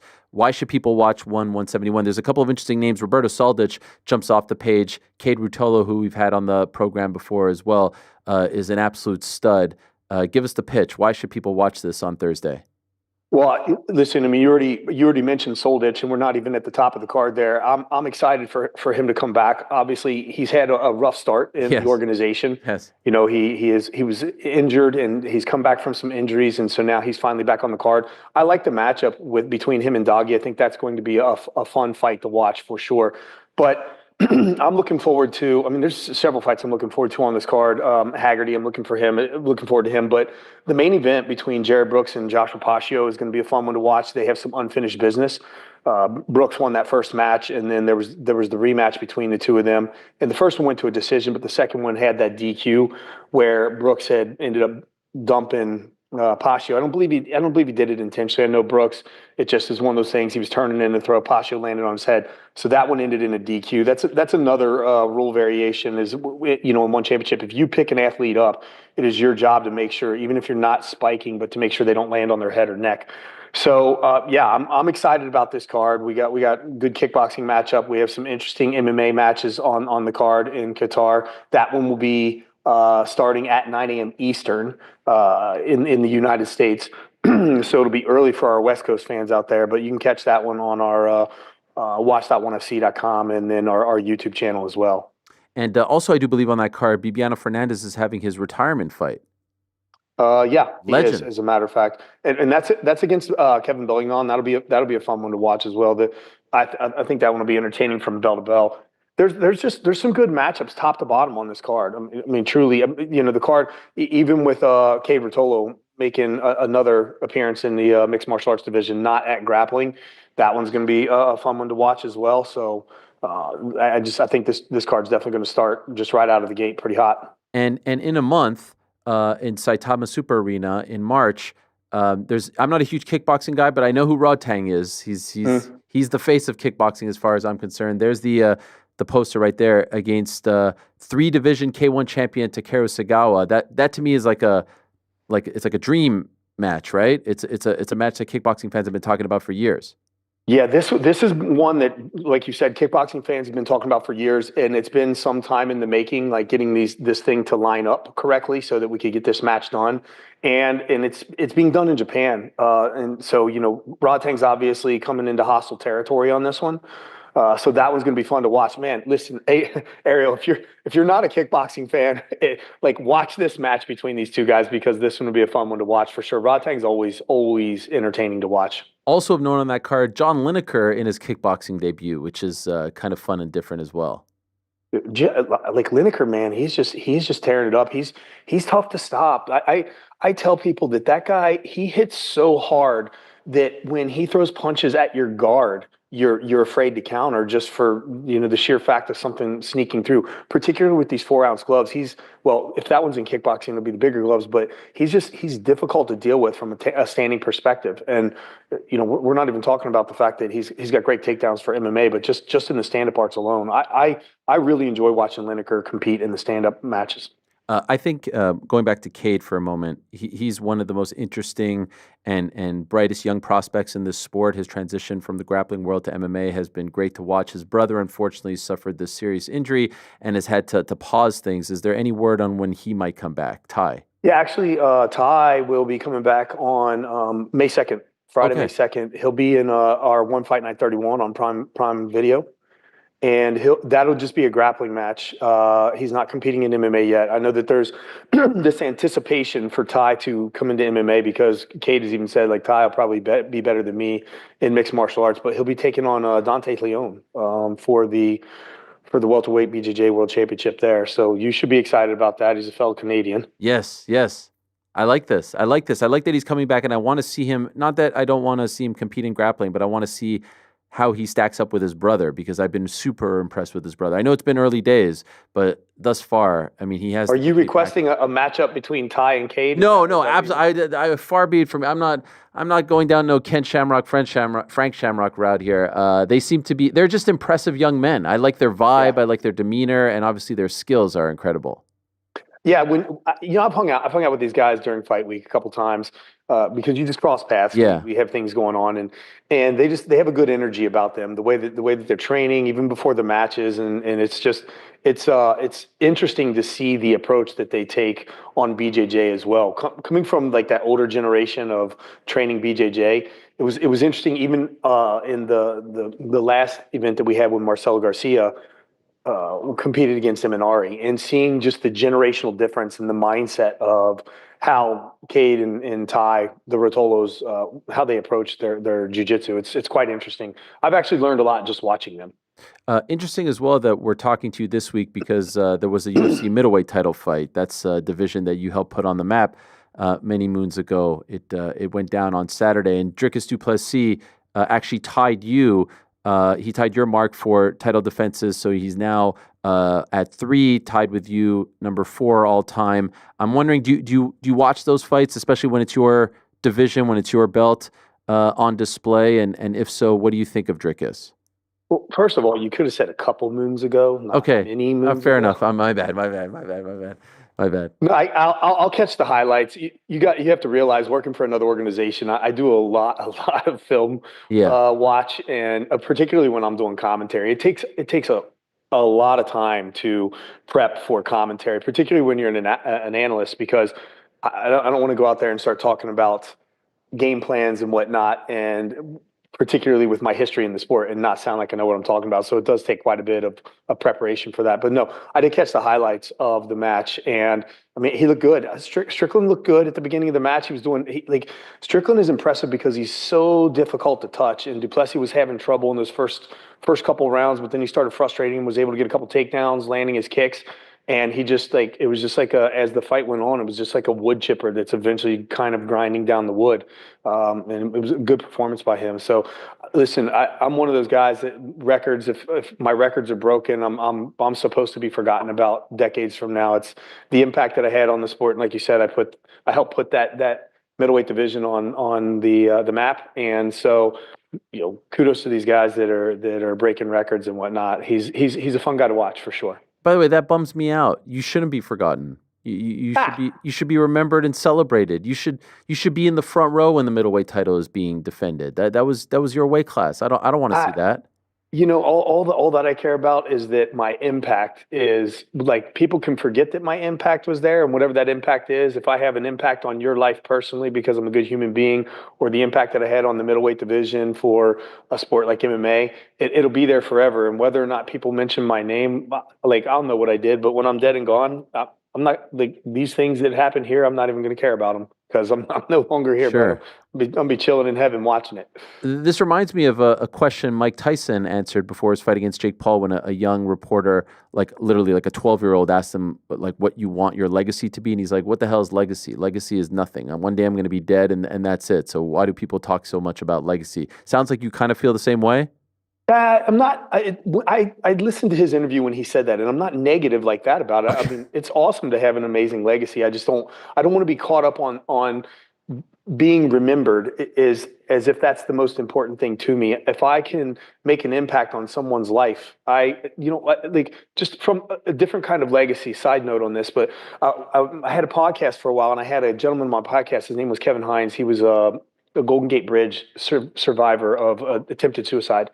And he said that day, when I was on my way out to jump off the Golden Gate Bridge, if just one person in this world would have stopped and asked me, like, hey, how's your day going? He said, I would have told him everything. I would have told him exactly what I was planning on doing, and I wouldn't have committed suicide, and nobody stopped him and said anything. So, being able to be in the present moment and have impact on people, and if that's through the sports world, through a performance, and I've had people tell me, like, they were watching a middleweight title that I fought when they were battling cancer, or soldiers that were in the Middle East or whatever, and I could be there during a time when, like, a warrior fell next to them, and they heard an interview that I did, or it's just someone I'm passing on the street. Like, that's going to be my legacy. It's the impact that I have on whether it's this industry or the people around me. And if people don't speak my name 100 years from now, it doesn't matter. Those little ripple effects, they'll turn into waves, and that's what I care about. So it's not this, like, I heard that interview from Mike, and it was this negative connotation to it. I'm like, man, not that way about it. Okay, and I respect that wholeheartedly. When was, by the way, the last time you went to a UFC event?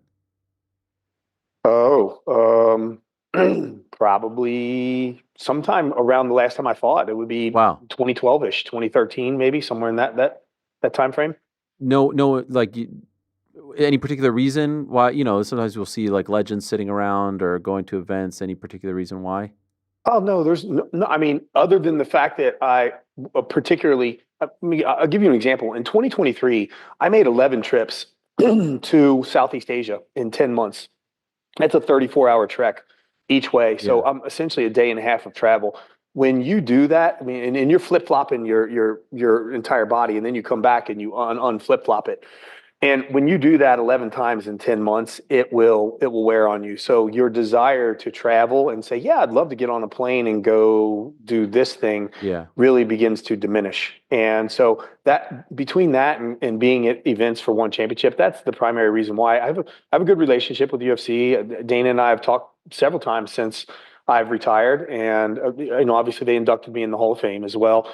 And so, there was a time when I was headed out to Las Vegas for some other business, and I reached out to Dana and said, "Hey, you got time for lunch?" And he happened to be out of town, so we didn't. But nonetheless, like no bad blood or anything like that. Yeah.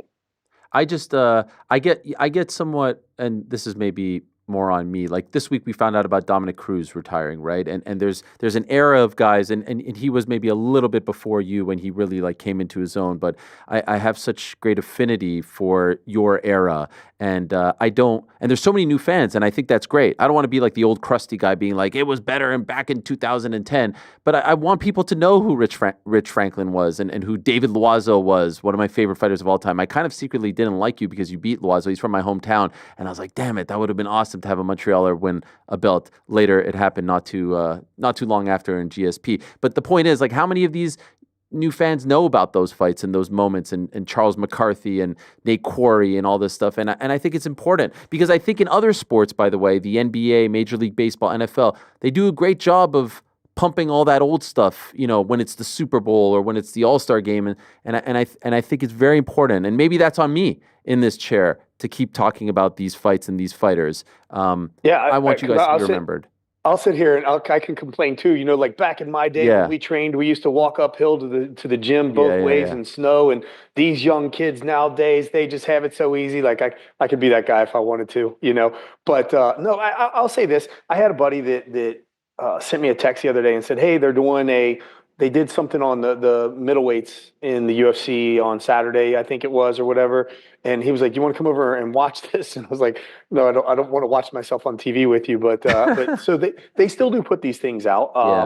Sometimes I wonder why I'm not in the video game though. Like that's kind of puzzling to me. But no, it's like I don't feel like I've been forgotten. It's just that's the way that the younger generation is. You're always going to focus on the guys that are current at that time. By the way, there's this new organization, GFL, that's signing a lot of guys from your era. Did they reach out to you as well?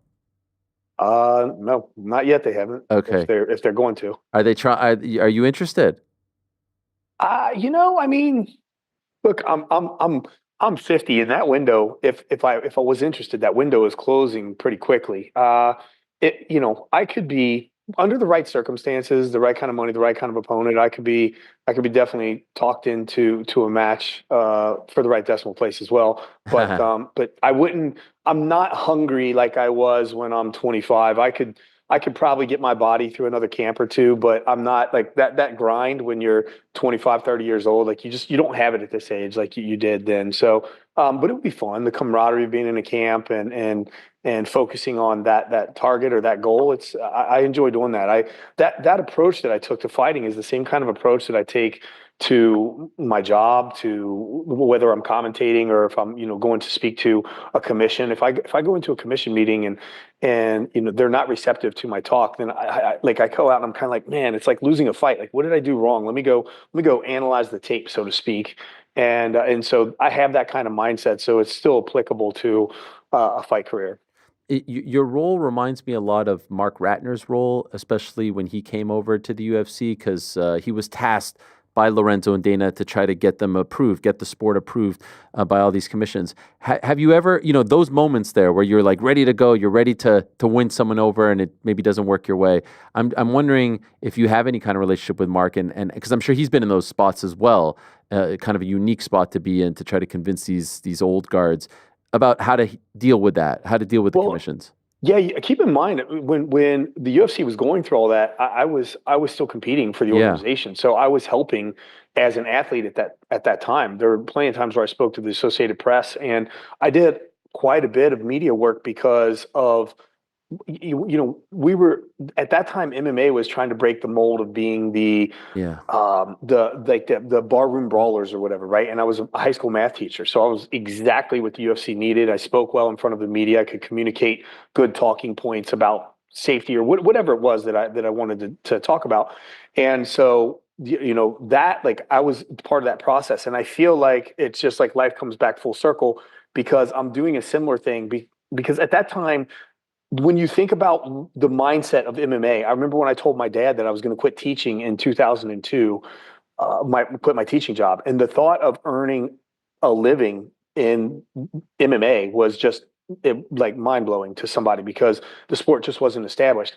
And so the idea of being able to punch somebody on the ground in 2002 was so foreign to the Western mind because it's even embedded in many of our movies. Like you watch an old cowboy movie, and when somebody gets knocked down, the cowboy's like, "Get back up, boy," type of thing, and they continue fighting from the feet. And so we had to overcome those hurdles back then. And now there's kind of a similar mindset. We're in this. The unified rule set is embedded into this culture now, and the thought of, for example, kneeing somebody on the ground is very foreign to many people, and it looks brutal. But the reality is, like, I'll tell a commission when I'm in the room, and I know more than anybody. Like, you can go watch my Anderson Silva one fight and see me get kneed in the face, and you can't convince me that if I'm on the ground kneeing you in the head, that I can generate more power than I can in an optimal standing position where I have you bent over, plumb clench the back of my neck, and pulling my face in the opposing direction that the knee is coming, so that it just multiplies the velocity impact on my nose. Like, it's impossible, because if I'm kneeing you on the ground, I still have to maintain control and hold you down. So I'm limited with the amount of force that I can use. Man, I love the way you break that down. I remember vividly, I think you did. I remember seeing you, I believe it was Fox News. This is like in your prime, and the whole thing was like math teacher turned MMA fighter. And as someone who, like, it would always be a celebration, a victory for the sport when one of you guys crossed over to the quote unquote mainstream. And so I remember those days vividly when you were kind of the guy, that you were the one that they trotted out to all these shows. Yeah, there was a time where I was on the O'Reilly Factor once, and a couple other major shows like that were on, like MSNBC. They did exposés when I fought in Germany, and we opened up many new markets, especially internationally, but even here in the U.S. and in different states. We opened up, for example, the Ohio market. Me being from Ohio tremendously helped. Yeah. So, we were constantly preaching the good gospel of MMA. So I'm doing the same thing now and talking about the safety within the organization, the track record that we have, and one of the things I point out just concerning knees on the ground, for example, is that within our organization, if you look at all the fights that have ended with a combination that involved a knee to the head of a grounded opponent, the person who lost, they've never had anything more than a standard 30 or 60-day suspension, just for safety precautions. We've never had any other major injury, and you can't say that about legal techniques like a kick to the head of a standing opponent in MMA for an organization, for that matter. So just kind of speaks volumes of what our perception is versus what reality actually is on these issues. Great to catch up, Rich. Thank you so much for coming on. Really appreciate it. Keep up the great work with One. Looking forward to the event next Thursday, and then, of course, in a month's time in Japan. You're doing great stuff over there, and I'm happy to see you so involved. So really appreciate the time. Appreciate you, Ariel. Glad to see you doing well, and God bless you, my friend. Thank you. Same to you. There he is, the legendary Rich Ace Franklin, the former middleweight champion. Won 171 in Qatar on the 20th of February. Is a great show. He laid it out. And then March 23rd, 172 at Saitama Super Arena. Been there once. Freaking love that place. It was unbelievable. That's in Japan, Saitama, Japan. There's a Friday Fights, 97, this Friday. So if you want to watch it with your Valentine, perhaps, that would be fun. And then there's another one on the 7th of March in Bangkok. So there's a ton to like as far as One Championship is concerned. 2 events coming up in the year 2025. But this one on Thursday of next week, perhaps we could do a Boys in the Back watch party for it. A little Thursday action. Yeah, why not? Jared Brooks title fight. Soldich really needs to get on track here. Cade Rutolo, the retirement fight for one Bibiano Fernandez. That's pretty stacked. John Lineker on the 23rd of March. Adrian Lee. Also on that card, Adriano Moraes. Yeah, we'll have it Raw on. Tang. We'll You guys going to do a watch party? Yeah. I freaking love it. I love it. You want to join? Thursday's not my day. That's Next your Thursday. day. Next Thursday. Are we off on Thursday? No, we're not. Yeah, February 20th. Yeah, well, I would be off. I don't know. That's a little weird. Do we have off for President's Day? No, absolutely not. We got a show. We never sleep. Just like our next guest, the guy. I mean, could you imagine his employees asking him if he had President's Day off? They don't take off bank holidays. They don't take off. When is it? The Jubilee. They're always working each and every weekend. There's another show, and there's a big one this coming Saturday on DAZN. It's at the Co-op Live Arena. You'll recall that we had both Jack Catterall and Arnold Barbosa right here on the program. We did a face-to-face, and then they one-upped us and did a live face-to-face with the two of them, hosted by the man himself, Eddie Hearn, who is kind enough to join us at this point in time. I do believe he is in Manchester. Is he ready to go? Do we have him? Okay, let's go to him. Where is Mr. Eddie Hearn? Yes, there he is. Hello, Eddie. How are you? Hello, I'm not in Manchester yet. I'll be there in the morning. Sorry. Good afternoon to you, Ariel. It's great to see you. It's great to see you. Thanks so much for the time. And I like that. Innovation, differences. You did the face-to-face, live audience. Is this a sign of you guys changing those boring I've told you, the press conferences are no good. I know. We've said it for a year or so, haven't we? That we just try and switch it up. I think sometimes the traditional press conference, I think every fight needs a press conference, but in the build-up, maybe try some different stuff. Me in the middle, these two guys just trying to extract a little bit of beef and narrative and conversation and just understanding about the two combatants, understanding about the fight, understanding of what's on the line and what they think. And yeah, it was good. It went well, had a great live crowd as well. And of course, now we get to the crunch time of, we've just finished the public workout in Manchester, and then tomorrow the press conference, Friday the weigh-in. And a really good fight between these two, a very, very important fight for the 140-pound division. I have long said, Eddie, that I think you're the best promoter in combat sports. I'm not just saying it because you're here. I'm not trying to glaze you, as the kids like to say. But I do feel like there's someone coming right behind you, hot on your heels, and that is Mr. Sam Jones. Had him on my DAZN show yesterday. I mean, this guy, I know he's a manager, but he is phenomenal. The gift of gab is tremendous. I feel like he's coming for your spot. I think he's going to be a promoter in the next 5 years. And do you agree, and are you worried about his presence? I'm definitely not worried, but I do think that he is a very good talker. And, he speaks with passion.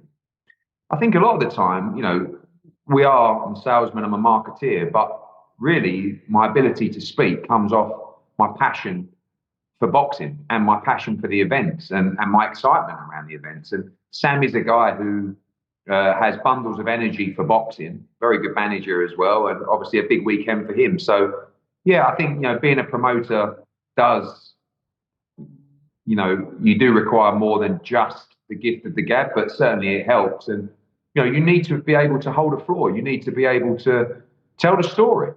And I think it's a bit of a dying breed. So if Mr. Jones wants to come and take over from me in a couple of years, I'm more than happy. I'll just swindle off somewhere and, chill out. If Jack wins on Saturday, what are the chances we see Jack versus Teofimo Lopez this year? I mean, this fight's for the WBO interim world title. There is a chance that the winner of this fight becomes champion. There's all kinds of talks about Teofimo Lopez and Richardson Hitchens and Alcatraz and all this kind of wild stuff. The reality is all the business will take place next week in Riyadh. That is, His Excellency doesn't really do a lot of deals not face-to-face. So next week is going to be a week of very little sleep, a tremendous fight card, and a lot of fights and a lot of deals getting made as well. And I think if we're going to make Teofimo against Richardson Hitchens in a unification, that fight will get made next week. And if we're going to do Jack Catterall, that fight may get next week. He has to beat Barbosa first. Yeah. It's a very good fight, but the winner of this fight on Saturday will be in a golden position at 140 pounds. What do you make of this Alcatraz stuff? He said it last week to ESPN. Now you see The Ring talk about it, I believe earlier today, saying that they're targeting Teofimo Lopez. Is that a real thing? Could that actually happen? Absolutely, yeah. I mean, what I've done really well, considering my, weaknesses, I've done really well of keeping my mouth shut around His Excellency's plans, because normally I just spill the beans on everything. But this stuff is probably 3 months old, if I'm honest. The first time that we discussed this was around the Fury Usyk fight, back in December. He showed me his plans of the kind of places that he would like to stage major fight cards. And I'm just sitting there, it's really difficult to explain. You're sitting there in his, well, you could call it a house. Other people may call it a state. And, you're just looking at these screens going, and then all of a sudden, it's not just like we could do Alcatraz, like this mad professor. It's we could do Alcatraz, and here's how it would look, and here's who we've spoken to, and this would happen, and this would happen. It's like, I can't tell you the levels around the madness. And when he first tells me this, I'm thinking he's just like, and then like many things he does, you start to actually look at the people behind it and who are involved with it, the research and development that's gone into the concept. And it can work. It's going to create a huge amount of noise, as is the May card with Haney and Garcia in Times Square or whatever it ended up being. So it's wild times. And next week we will be flat out trying to make the most of a wonderful situation for boxing that is just seeing so many doors open for the sport and so many opportunities for fighters. And we're here for it in a small way, a big way, or whatever way you want. I want to ask you about that card in a moment, but going back to you being a newsbreaker, last week it was all like, per Eddie Hearn, Jake Paul versus Canelo Alvarez is done. You were the guy who broke the news. It was unbelievable, and obviously we know what happened. Can I get now that it's done? Because if I'm being honest, I like to go on YouTube and you do like 8 interviews a day, it seems, with all these different outlets, but you haven't really done, I can't find one. I looked everywhere because maybe you're not in Manchester yet, about the aftermath of all of this. And so the way it all kind of played out with Canelo siding with Turkey and Jake not getting the fight and the 4-fight deal and then doing, the Cinco de Mayo fight in Riyadh. What is your take on how all this kind of shaked out? Yeah, firstly, all I said in the interviews was I've heard that fight is agreed. And by the looks of things, it was, in a sense of moving forward and speaking to potential stakeholders and broadcasters. So, I don't know. It's a wild turn of events, and I guess we'll never know the exact truth. But from the outside, it looks like Jake and Canelo were negotiating for a fight with a broadcaster. Originally, the plan was for Canelo Alvarez to fight Terence Crawford in September. And, my opinion, maybe His Excellency didn't want to stage a fight like Crawford against Canelo Alvarez after Canelo against Jake Paul. So maybe they had a conversation and said, look, I don't want to do that. And one of the problems with this is Canelo had to fight in May. He wasn't going to wait until September. So probably in Canelo's head, he's going, Jake Paul in May, Crawford in September. Sweet. What a great year. Mm-hmm. Cash the check. But maybe the Crawford fight disappeared. And then, His Excellency said, look, we'll give you the fight in May.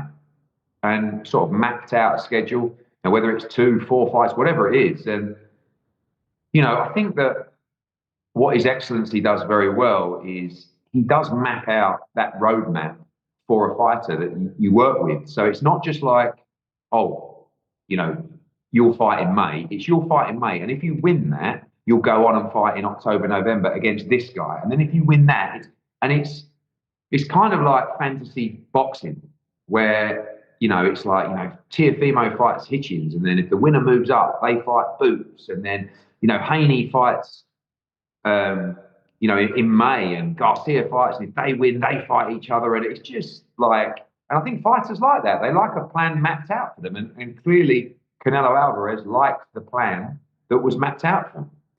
Knowing Canelo like you do you think he was sincere in his interest to fight Jake, or do you believe the other theory that was thrown out is that he just used Jake to get a better deal from Turkey? But I don't want to stir anything up. I have to be honest. I think Canelo Alvarez was very much interested in fighting Jake Paul because he's all about the deal. Mm. And why would, not being funny, if you've achieved everything that Canelo Alvarez has achieved, he's got more legacy than you can eat. right? You're going to get $100 million or thereabouts to fight Jake Paul. I mean, why wouldn't he? You know, and I don't know how deep it was. I don't know what was signed, you know, MORs, MO, you know, like whatever. But ultimately, it fell through. But I would, you know, by the sounds of things, that fight was on the brink. Earlier today, Aleksandre Usyk was doing media, and he said he has 2 fights left, and he said that he's interested in fighting the winner of Daniel Dubois versus Joseph Parker, and then there's 1 fight left. I know you don't rep him, but obviously you have a very famous heavyweight in your stable, among others. What would you know, if it is in fact Dubois versus Parker, what do you think the last one is going to be? Because I also know that you've talked about Jai Opetaia moving up to heavyweight to fight him. Yeah. Look, Usyk's done it all, right? Undisputed at cruiserweight, undisputed at heavyweight. He's going to want a lot of money to fight, and I'm not sure what that fight looks like to deliver him the kind of money that he may need to fight again. You know, the Dubois-Parker winner, of course, provides another undisputed fight. I love the Jai Opetaia fight, especially if he can become undisputed at cruiserweight, because the story is fantastic. I don't know. I kind of feel like Usyk's completed boxing, really. You know, and I don't think Usyk's a little bit different animal to Canelo. I mean, they all love money. Who doesn't? But he's a little bit different in my opinion. I don't think Usyk's sitting there now saying, "I'm just fighting for money. Give me the money, I'll fight anyone." I think he cares about the roadmap, and he cares about his legacy, and what a way to bow out. By all accounts, he's not going to. It's difficult to do that when you put in 2 back-to-back great performances. Actually, not 2, probably like 5 or, I don't know, 7, 8, 9, 10 great performances. So he's not really showing any signs of old age or deterioration. You know, so I think the next step will be interesting. Listen, everyone's ruling out and writing off Joseph Parker. He's got a great shot in the fight. Couldn't agree more. And I actually think he may pull off the upset. I think he's a slight underdog going into that fight. Speaking of the heavyweight division, you're always asked about AJ, and rightfully so. And it feels like we've gotten spoiled at this point because we get all the fights that we want. All the super fights are being made, except for the one that we've been talking about for the last 5, 6, 7 years, and that's AJ versus Fury. Have you and the team officially moved on from Fury? Are you? And I don't think AJ's the type of guy who's going to wait for anyone per se. And so I'm just wondering, I saw the Martin McCauley thing. You've already refuted it. Wilder, you've refuted it. So are you guys moving on at this point? Yeah, I mean, no, when I say we refuted it, the media or Twitter or whatever it was reported that the McCauley fight was signed and agreed and the Wilder fight was signed and agreed. We've not had one conversation yet regarding Anthony's next opponent. Those conversations will probably begin after next week or in Riyadh. And we don't rule anybody out. I mean, really, when you talk about Tyson Fury, he would need to come out of retirement in the next couple of weeks to fight AJ next, because AJ is looking to fight himself twice this year. First one in the summer, June, whenever that's going to be, and then again at the end of the year. So if Fury doesn't come out of retirement soon, of course, that fight's not going to happen next. Is it McCauley? Is it Wilder? Is it Dubois-Parker winner? Is it Kabiel Zhang winner? I mean, it honestly could be anyone. He's just, you know, the mojo's back. He's back in camp, and he will be watching the Riyadh fight, the World Heavyweight Championship. Look, in his mind, he wants to fight Daniel Dubois. Don't forget, he's a fighter. You know, you never get a fighter look at the Dubois rematch and go, "Ooh, I won't be taking that." They always want a revenge defeat, and it comes with a World Heavyweight Championship. So the Wilder fight, I get, it was definitely not a fight that we ever considered after his defeats. If he comes back with a win in March or whenever he fights, maybe. McCauley in Africa, I think, is an incredible event. You know, like, we're well placed. AJ is still, you know, to the disappointment of many people, AJ is still the money of the heavyweight division. And we can really fight whoever we want. But AJ will do what he's always done in his career, which is continue to take the biggest of challenges. True or false, AJ versus Fury happens in 2025? False. False. Damn it. I thought you were going to hit us with a true. I know. I don't know. I mean, maybe it's maybe it's for good. The problem is with Tyson is if he doesn't stay in the gym, if he doesn't keep ticking over, like all of a sudden, you know how the year goes. It's about to turn into March.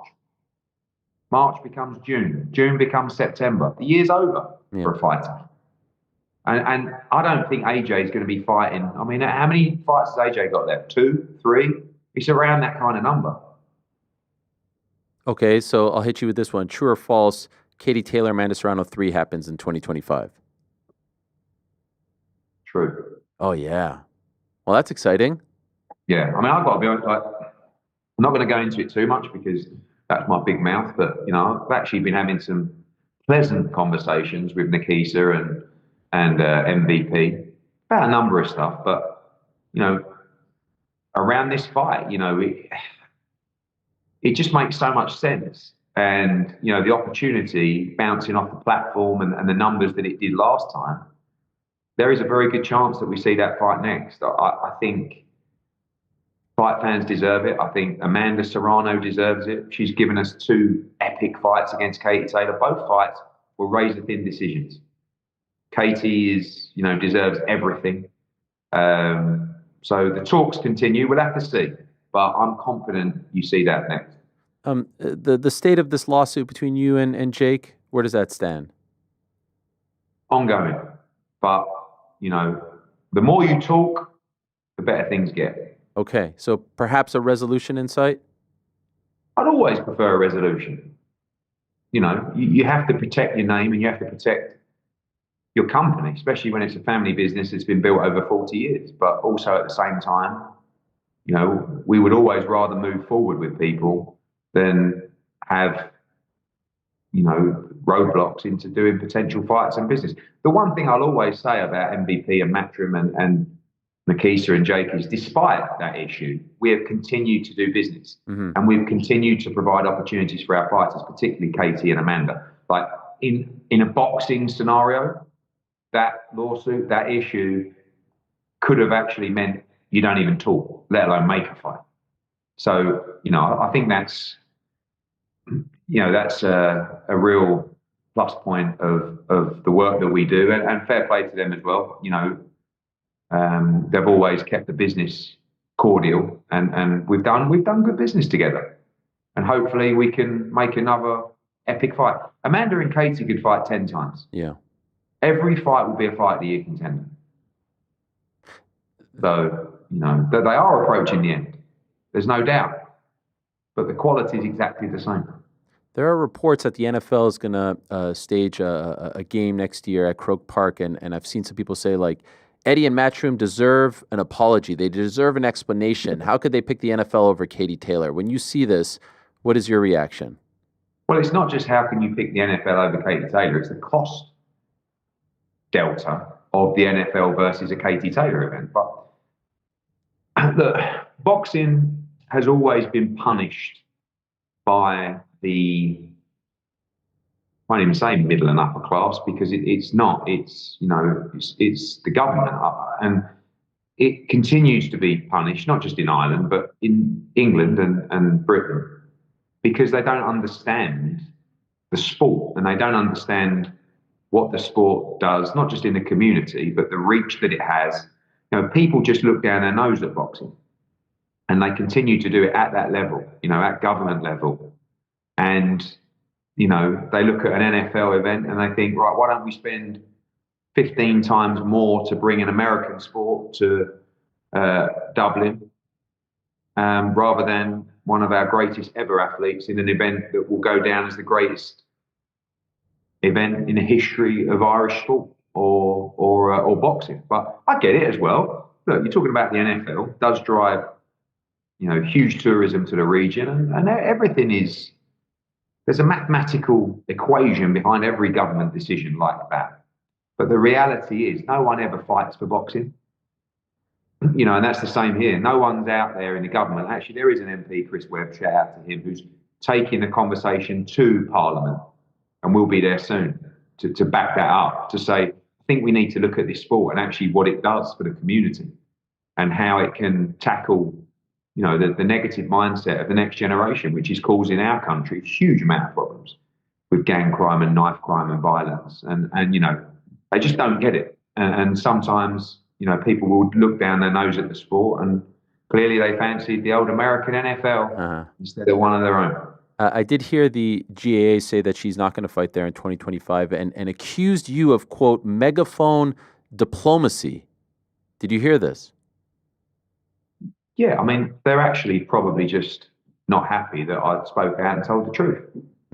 And the truth is, to hire Croke Park, they want twice as much money than to hire Wembley Stadium, the National Stadium in London. When, as well, it's for one of their own, they're absolute heroes. So we were never asking for funding or for government help. We were just asking the stadium to have a price point alongside the National Stadium in London, of Wembley Stadium, where we've staged many a fight. But you can't have conversations with these people because they don't want boxing. They look down their nose at the sport, as I said. We don't want boxing at Croke Park. Oh, really? Okay. Well, you're talking about the greatest ever, in my opinion, Irish athlete, sportswoman, who deserves this more than anyone. One of the purest souls, who epitomizes the spirit of her country. But it's okay, because we can do an NFL event instead. I'll ask you just a couple more and let you go. I love going around the horn with you here. We had Sandy Ryan and Michaela Mayer on the program last week. Tremendous stuff. And I'm still trying to figure out the mystery behind the paint. Sandy's your fighter. This is going down March 29th. Who did this? She wants to move on. But come on, this is like straight out of a movie. A can of paint being thrown at your fighter as she's walking out. Who, in your opinion, did this to her? I can't, I'm not going to point fingers, but let's just make one thing clear. Absolutely no one is randomly targeting Sandy Ryan at her hotel before she leaves to go to Madison Square Garden. Like, obviously there is a strategy behind this attack. And I have no idea where it came from. But it's in a circle. Like, it's not just some bloke was just sitting like in Queens and went, oh, you know what, I'm going to go to the hotel and pull up in the car strategically as she pulls out, because someone's phoned me from the hotel to let me know she's coming out, jump out of a car, put the hazard lights on, sling paint all over her, and then get back in and speed off. But this is a targeted attack. And listen, it's not really, but it is life. Bullshit happens. Like, people are nasty, people are evil. And unfortunately, on the biggest night of her career, they won. And they didn't just win in the ring. They won by putting this champion off her game and making sure it was absolutely impossible to be 100% in that fight. I'll be honest with you, if I was there, I would have probably said, don't fight. But she wanted to fight. And I believe her trainers even said, look, you don't have to fight right now. She's standing on the pavement in New York. She's got paint all over her. She has to go upstairs. She has to get in the shower. She has to scrub the paint off her body, get changed again, and go back to the arena and put her gloves on and wraps on to fight. What, and the reality is, people are scum.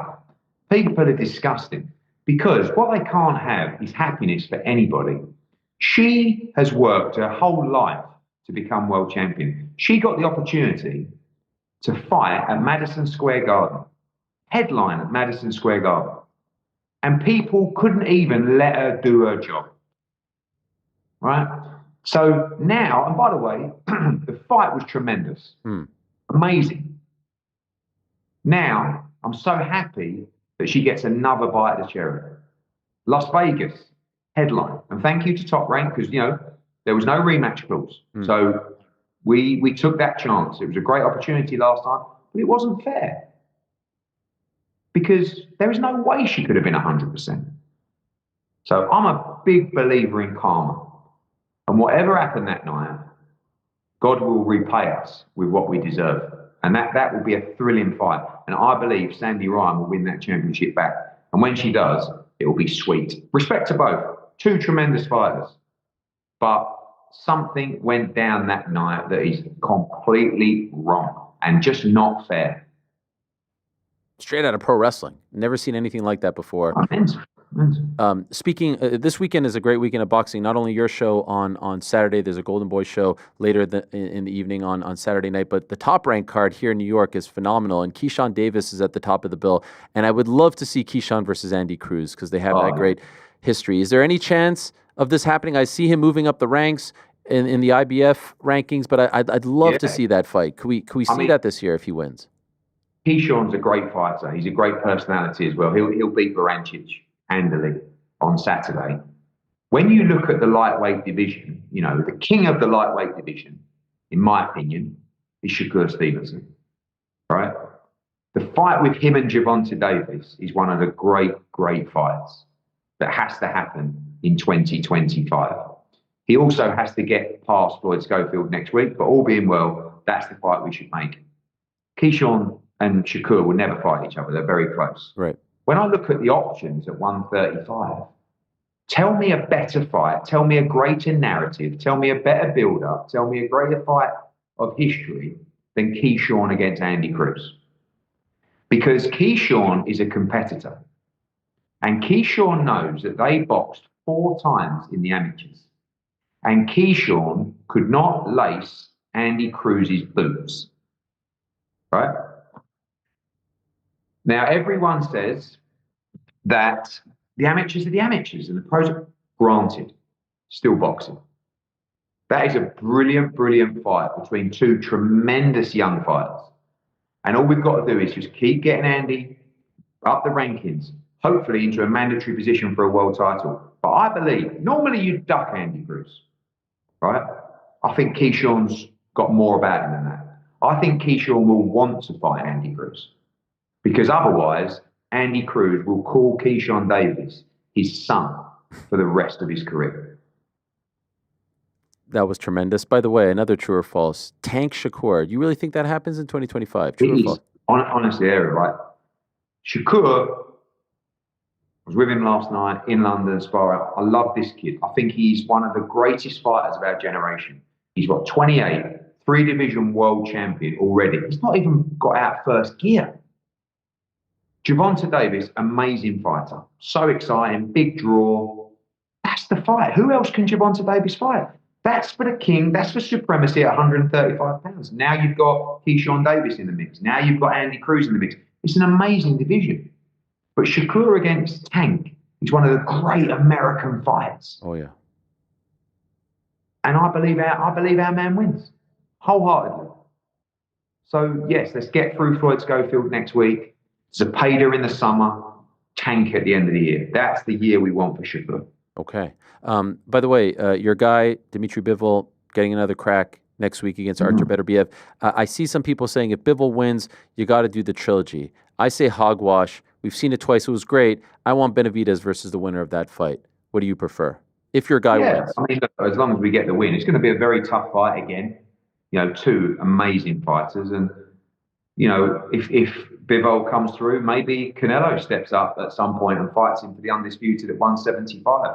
Benavidez against Bivol, great fight. Benavidez, I like the fact that Benavidez took on Morrell because Morrell's a serious fighter and he has no name value. So that's what I'm saying. It's like Andy Cruz. You have to have the balls to fight these people. You have to make that call. You have to pull the trigger because everyone else will go, why would you fight David Morrell? He's really good, but he's just not a draw. Well, Benavidez did it, and he deserves credit, and he deserves respect for that. But, yeah, huge fight for Bivol. We've got a mad week next week. We've got Bivol against Beterbiev. We've got Madrimov against Virgil Ortiz, which is just an unbelievable fight. We've got Shakur against Floyd Schofield, and we've got Callum Smith against Boatsy in an all-British. I mean, it's just like this honestly. I mean, Manchester this Saturday is a great card, great night of boxing. Next week, you've never seen anything like it. And you may never see anything like it again, honestly. Great times for boxing. Yes. Boxing's red hot. I saw your comment, Ariel, where you said, right now, when you talk about boxing and MMA, where's the narrative? Where are the big events? Who's talking about what? Boxing's just gone like that. I got killed for that one, Eddie. It's true. But you know what? And listen, for you know a what was long crazy? time, the hype has been around MMA, around UFC, and it continues to be. By the way, it's an amazing business, an amazing product. But you cannot deny right now, boxing is hotter, and everybody's talking about it. And we're getting all the big fights, all the big cards, all the promoters are trying harder than ever to try and bridge the gap between themselves and Riyadh season, which is very difficult to do. But it's just an amazing time for boxing. What was fascinating about that was how many quote unquote like old boxing heads were coming. Nah, it was better in the 70s. It was better in the 80s. Like Lou DiBella, I love you, but like, why are you so negative about the sport that made you into who you are today? Like, it wasn't MMA fans that were mad at me. Listen, live in the moment. Let's just be thankful for what we got. Amazing times. Yeah.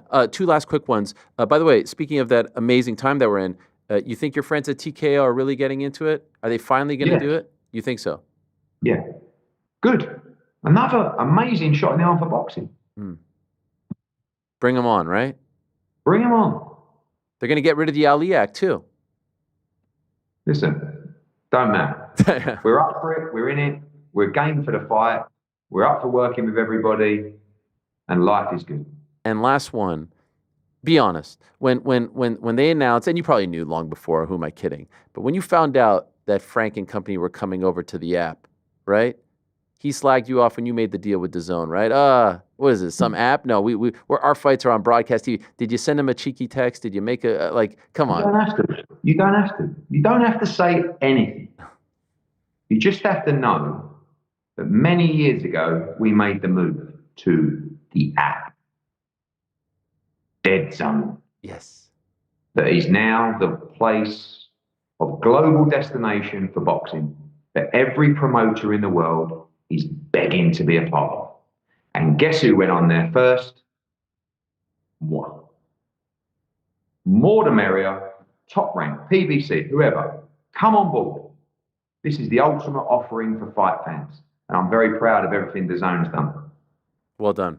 Good luck this weekend. Looking forward to it very much. Good luck next week. Always a pleasure, Eddie. Thank you. We're dubbing this now. They told me on our chat here, I said around the horn. That's an American term. I don't know if you're familiar with it. Around the horn. Are you familiar with this term? Not particularly. Sounds interesting. Well, when you say you're going around the horn with someone, it's like you're hitting a bunch of different topics. It's a baseball term. Okay. You throw the ball around the Hearn. Ariel, around the Hearn. You're going around the horn with you, old chap. Around the Hearn. I love it. See what you did there. Amazing. Thank you, Eddie. Appreciate it. Cheers. There he is, Eddie Hearn joining us. Great to have him on as always. Is that not a term over in the UK? Around the horn? No. Nah. Okay. But around the Hearn is the new term. Yeah. What's this? Speaking of Keyshawn Davis, do we have this? Yeah, we do. This is a tweet. Keyshawn Davis. He's fighting Dennis Branchek, who is the champ, and 11 years, I do believe, his senior. Proud Ukrainian fighter. He just posted this. What's going on in New York? All kinds of shenanigans.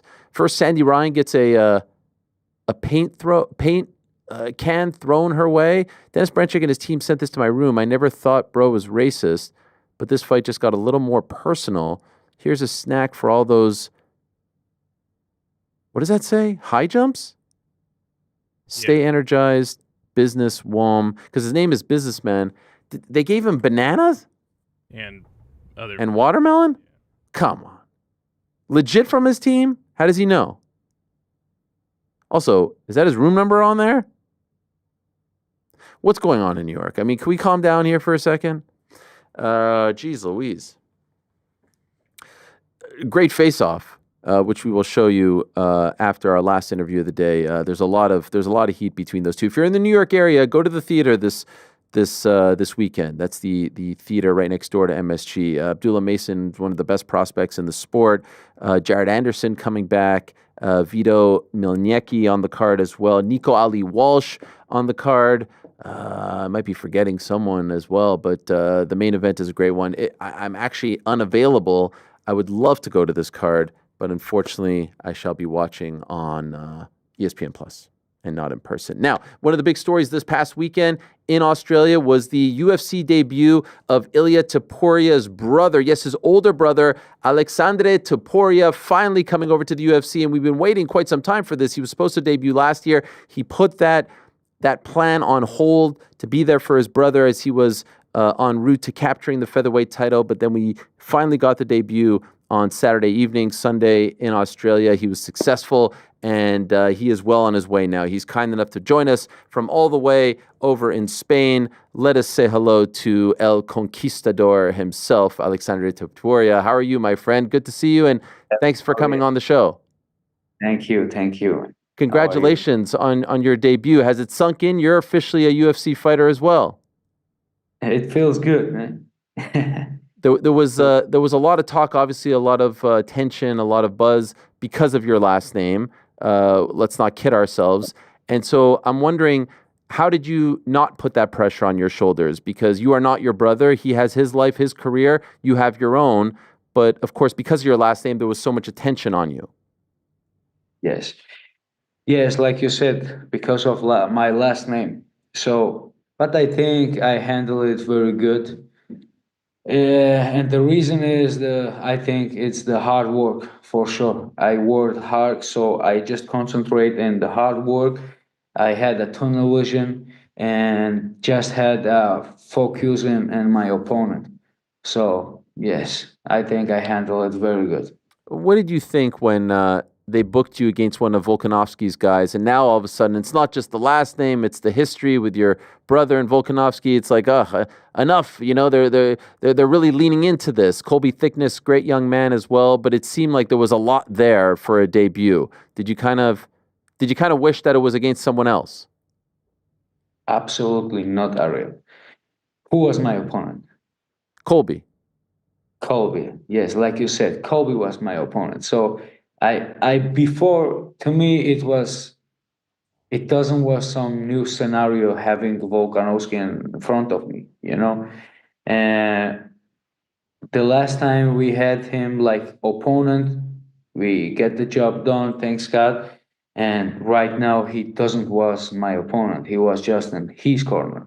So inside the cage, I knew that the fight day I will have Colby in the cage. So why I will waste my focus in Alexander Volkanovski, you know? So it absolutely doesn't mean nothing to me. And I think you can feel the calm in my fight style. Yeah, when you see, I was absolutely good. So concentrated in Colby, not in Volkanovski. And the rivalry, like the story of the rivalry with Alexander Volkanovski, it was just for you guys, right? Not for me, you know. I get it. One thing I do want to give you credit about is I always noticed, especially after the fight, all the media that you did, you always were giving a lot of love to Colby and saying that you hope that he sticks around and gets a contract. You were very, very complimentary of him, which showed, I think, a lot of class on your part. So well done. He's a great guy. He's a great fighter. He get a lot of heart, you know, and I wish that he get the opportunity to fight. Like I said before, I don't know, and if anything gonna change, because I'm talking and I'm asking for that, you know. But I would love to see him inside the biggest octagon in the world, and because he put it all, you know. When they call him and they ask him for the fight, he says, okay, let's go, let's fight in the biggest octagon in the world. 2 weeks to preparation for the preparation. So you know, he gave us a very good fight. I think you enjoy, guys. He don't step back, you know. He was all the time looking for win the fight. It wasn't his night, but I think this guy deserved uh, at least one opportunity. You know, give him one fight. If he did good, then give him contract for more fights. Sure. Could I ask? You know, it's very unique to see someone debut when their last fight was almost 2 years prior. And so, considering that, how do you feel about how you looked out there and how you fought? You know, I didn't fight 2 years, but 2 years, but I was I was very comfortable. I didn't was how can I say, I didn't feel inside the cage uncomfortable, you know, because I didn't feel that in any moment that I don't have some experience or something like that. I feel very good, like I fight 1 month before. And this is because a lot of training with high level guys and and like I said, hard work. And for sure it's very important, not just hard work, but work smart, you know. Yes, and Is it true that you were supposed to debut last February, but then once you found out that your brother was going to fight for the belt, you said that you wanted to focus all of your attention on him and you delayed the debut? that I supposed to debut in UFC before Ilia's fight. No, in February of last year when he was getting ready to fight, the same month that he fought Volkanovski. Is it? I've read this, but I wanted to ask you if that was true. And then you said you didn't want to fight that month because you wanted to focus on your brother fighting for the belt. Is that true? No, the story was a little bit different. Okay. Because they booked my fight in November. Okay. So I put my fight on the side to have a camp with Ilia to concentrate and put all the concentration in Ilia. Okay. Yeah, that was the thing. So I put my fight on the side. We concentrated on him 100%. Then he fight, and for sure my plans was to have some fights before I get UFC contract. And actually, they booked me a fight in November. But when UFC calls Ilia to fight with Volkanovski, we had a talk. We had a talk, and we take decision to put on the side my fight, and let's have 100% of concentration in Ilia's fight to do everything good to get the job done, uh, uh, which we was in what we was working so much years, you know, and finally we have the opportunity. So let's do the things good. Let's take the belt, and after that, we can concentrate on ourselves too. So thanks God, we take the belt, and but my plans was still fight outside the UFC. So get maybe 2 fights, 3 fights, and after that. Do my UFC debut. But for some reasons, for sure, Ilia becomes UFC champion. Ilia uh, take the decision to talk with UFC and to push for the UFC contract. So finally, they decided to send me a UFC contract, and for sure, when I have UFC contract in my hands, I had a talk with me, you know, like right now, what can I do? Like keep fighting outside the UFC or go directly in the deep waters, you know, and prove myself with the best guys in the world. So if I have level, I will be stay there, and if not, they're gonna kick me out. So yes, I take the decision and I sign the UFC contract, and yes, here we are. Thanks God, and I make my UFC debut. Everything is good now. That's a very impressive thing for an older brother to do. I know you love your brother and you look out for him and you want to see him succeed, but to delay your own dreams and plans to focus on him, I don't know how many people would do that. So you deserve a lot of credit for that. That was my dream too.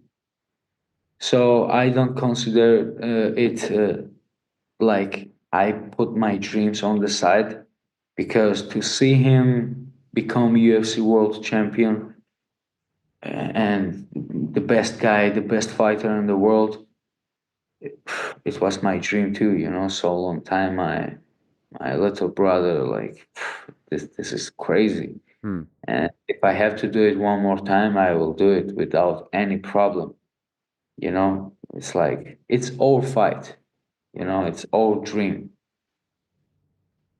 You did an interview after your fight with Full Send MMA, and you talked about your loss in 2015, your one loss, and you alluded to some stuff that I would love to ask you about, like almost like you were dealing with some demons or something that kind of made you wonder if you were going to keep fighting and whatnot. Can I ask you what exactly you were referring to there? Because it was just one loss, everything worked out, you got back on track. What were you experiencing after that fight? Like in that moment, there's a lot of things, it was like, I say one thing, but there's a lot of details that it's a little bit difficult to explain, and maybe a little bit, I don't know if I want to do it, like I understand. in cameras and talk about. But yes, like you said, I have to fight with my demons, and take the correct decision to stay focused in sport and my career. And finally, I take the decision. Now I'm good. But in that moment, yeah, what can I say? I don't want. I didn't was so concentrated, so I lose a little bit of concentration about the sport, And yeah, for sure, like I said, I'm Georgian. Sometimes I go a little bit crazy, and yeah. So it's better for me to be concentrated in sport, and yes. When you So say go that's. crazy, what do you mean by that? It's like, yes, everything about, when you move in the street, like go crazy, what it means. Take bad decisions and don't do, uh, like, yes, I don't want to talk, I understand. like, yeah, because there is like nothing good to say, I you know. understand. What you, when you think about the streets, what you think Bad things. Bad things. about that, Yes. Yeah, bad things that you don't have to do. Yes. Can I ask you So, this? I've heard both you and your brother talk about, the upbringing was tough in Georgia, right? And your family moved to Spain, and everything worked out. To see how far your family has come, and where the Topuria family name is now, like your brother is world renowned, you're on your way, you're in the UFC. To see what you guys have survived as a family, and to do what you're trying to do for your loved ones as well, is that sometimes hard to process? Because I understand, when you were younger, it wasn't very easy back home in Georgia. yes. So first of all, I feel very proud about my fathers. We follow their steps. They give us some principles in life. And I think the looking what they did in this life make us who we are today. Guys who we are workers. We just work and to do everything for sure. Become bigger and bigger ourselves to help everyone and every close people, family, and So what can I say? I feel very proud about them, and I still learn from them. And when I look everything back, I feel blessed, because hard times makes a hard man. Hmm. So I'm very grateful and thanks God that we have to pass mm, uh, everything, to become who we are today. So yes, what can I say? Very proud about them. It's a wonderful story. By the way, which football club do you support? You know, truly, No football club. no football. Yeah, I like some of guys, like players. But if you ask me which club, Topuria club. I love that. I love that. I liked Yeah, your shoes as well. You had custom shoes on fight week. yeah, Very impressive. Who yeah. made those? But which one? Okay, okay, okay. Yes, they sent me a packet with this, and there's another one too. Truly, I don't know his name. I don't know his name, but thank you very much, man. I like that shoes. He just made it for And you as a gift. yes, yes, it's a gift. It's a gift. Very good guy. Thank you very much. I think he's from Australia, and if I have chance to post his name, I will do it. So thank you very much. Appreciate that. Very cool, cool. I love it. And I have another one.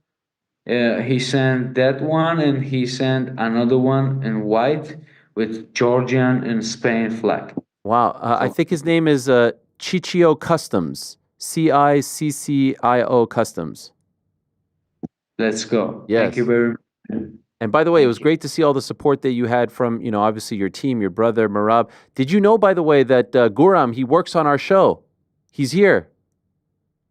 Guram Kutateladze. He's on our show. Yes, look. Where is he? Guram. What's up, brother? Look at this guy. This is Guram right here. No? Isn't it exactly him? Let's go. Guram is a little bit prettier, brother. He looks exactly like Guram. Come on, look at that. It's amazing. Yeah, you have some things similar, but yes. He's the Georgian Viking, man. Where are you from? I'm actually from Georgia, but the state in the United States of America. So I'm also from Georgia.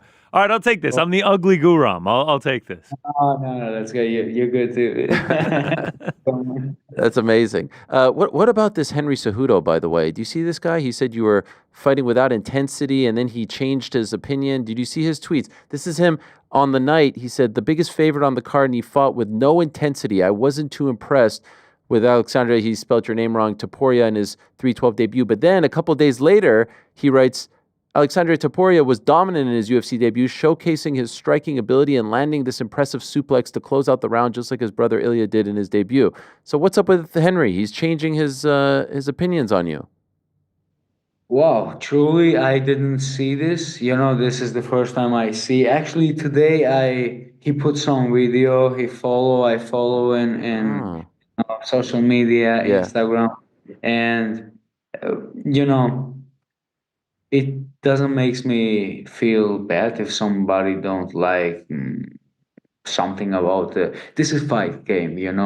This is the I think essential. It's the word. Essential of fight game. To have different opinions. So when we talk about the emotions, I think this is the very important part to have control about this world, fight world, and fan base, which have the fight game, because there's always different opinions, sorry, and you have to respect that. If yesterday he don't like and he see another time the fight and he says, okay, now I think I like, good. So finally he'll like it. Okay. So happy for that. But if you don't like it, I'm happy for that too. When do you want to return? So maybe I don't have any date, Ariel. I don't have any date. But I think maybe in summer. Okay. Not Miami. Too soon, Miami, yeah? Miami is too soon. Let's say like that. I supposed to fight in 2024, 4 time. They tell me different places. I'm talking about the management. It was oh, maybe you're gonna fight here, be prepared. Maybe you're gonna fight there, be prepared. And for some reasons, it doesn't happen. So I was all the time in the preparation, and this little bit when you are all the time and hard intensity and trainings and cutting the weight all the time, because the truth is that I'm, let's say, big bantamweight. When I'm outside from the camp, yes, I think I'm a little bit bigger than you think, guys. Yeah. What do you walk around at? So maybe in kilos, let's say when I don't control the weight all the time, and when I take the lifts, when I'm lifting, yes, when I'm lifting and that, maybe 76 and a little bit more, maybe sometimes. 76 is 167 pounds. So 30 pounds or so. Do you think there's going to be a day Ilia moves to 55, you move to 45? I think I have to do that in the future. Okay. Ariel. Only when he moves up, or will you go sooner? No, it doesn't matter. Okay. Maybe I will see. Maybe I the don't next one. know. Yes, maybe the next one. No, I don't think so. Okay. Now I will fight. I will keep fighting in 135. Right now I can. Right now, listen. Right now I come back and I don't get so crazy. Before I do crazy stuff, I eat a lot. After the fights. But right now I don't know. Maybe because I'm become UFC fighter. Yeah.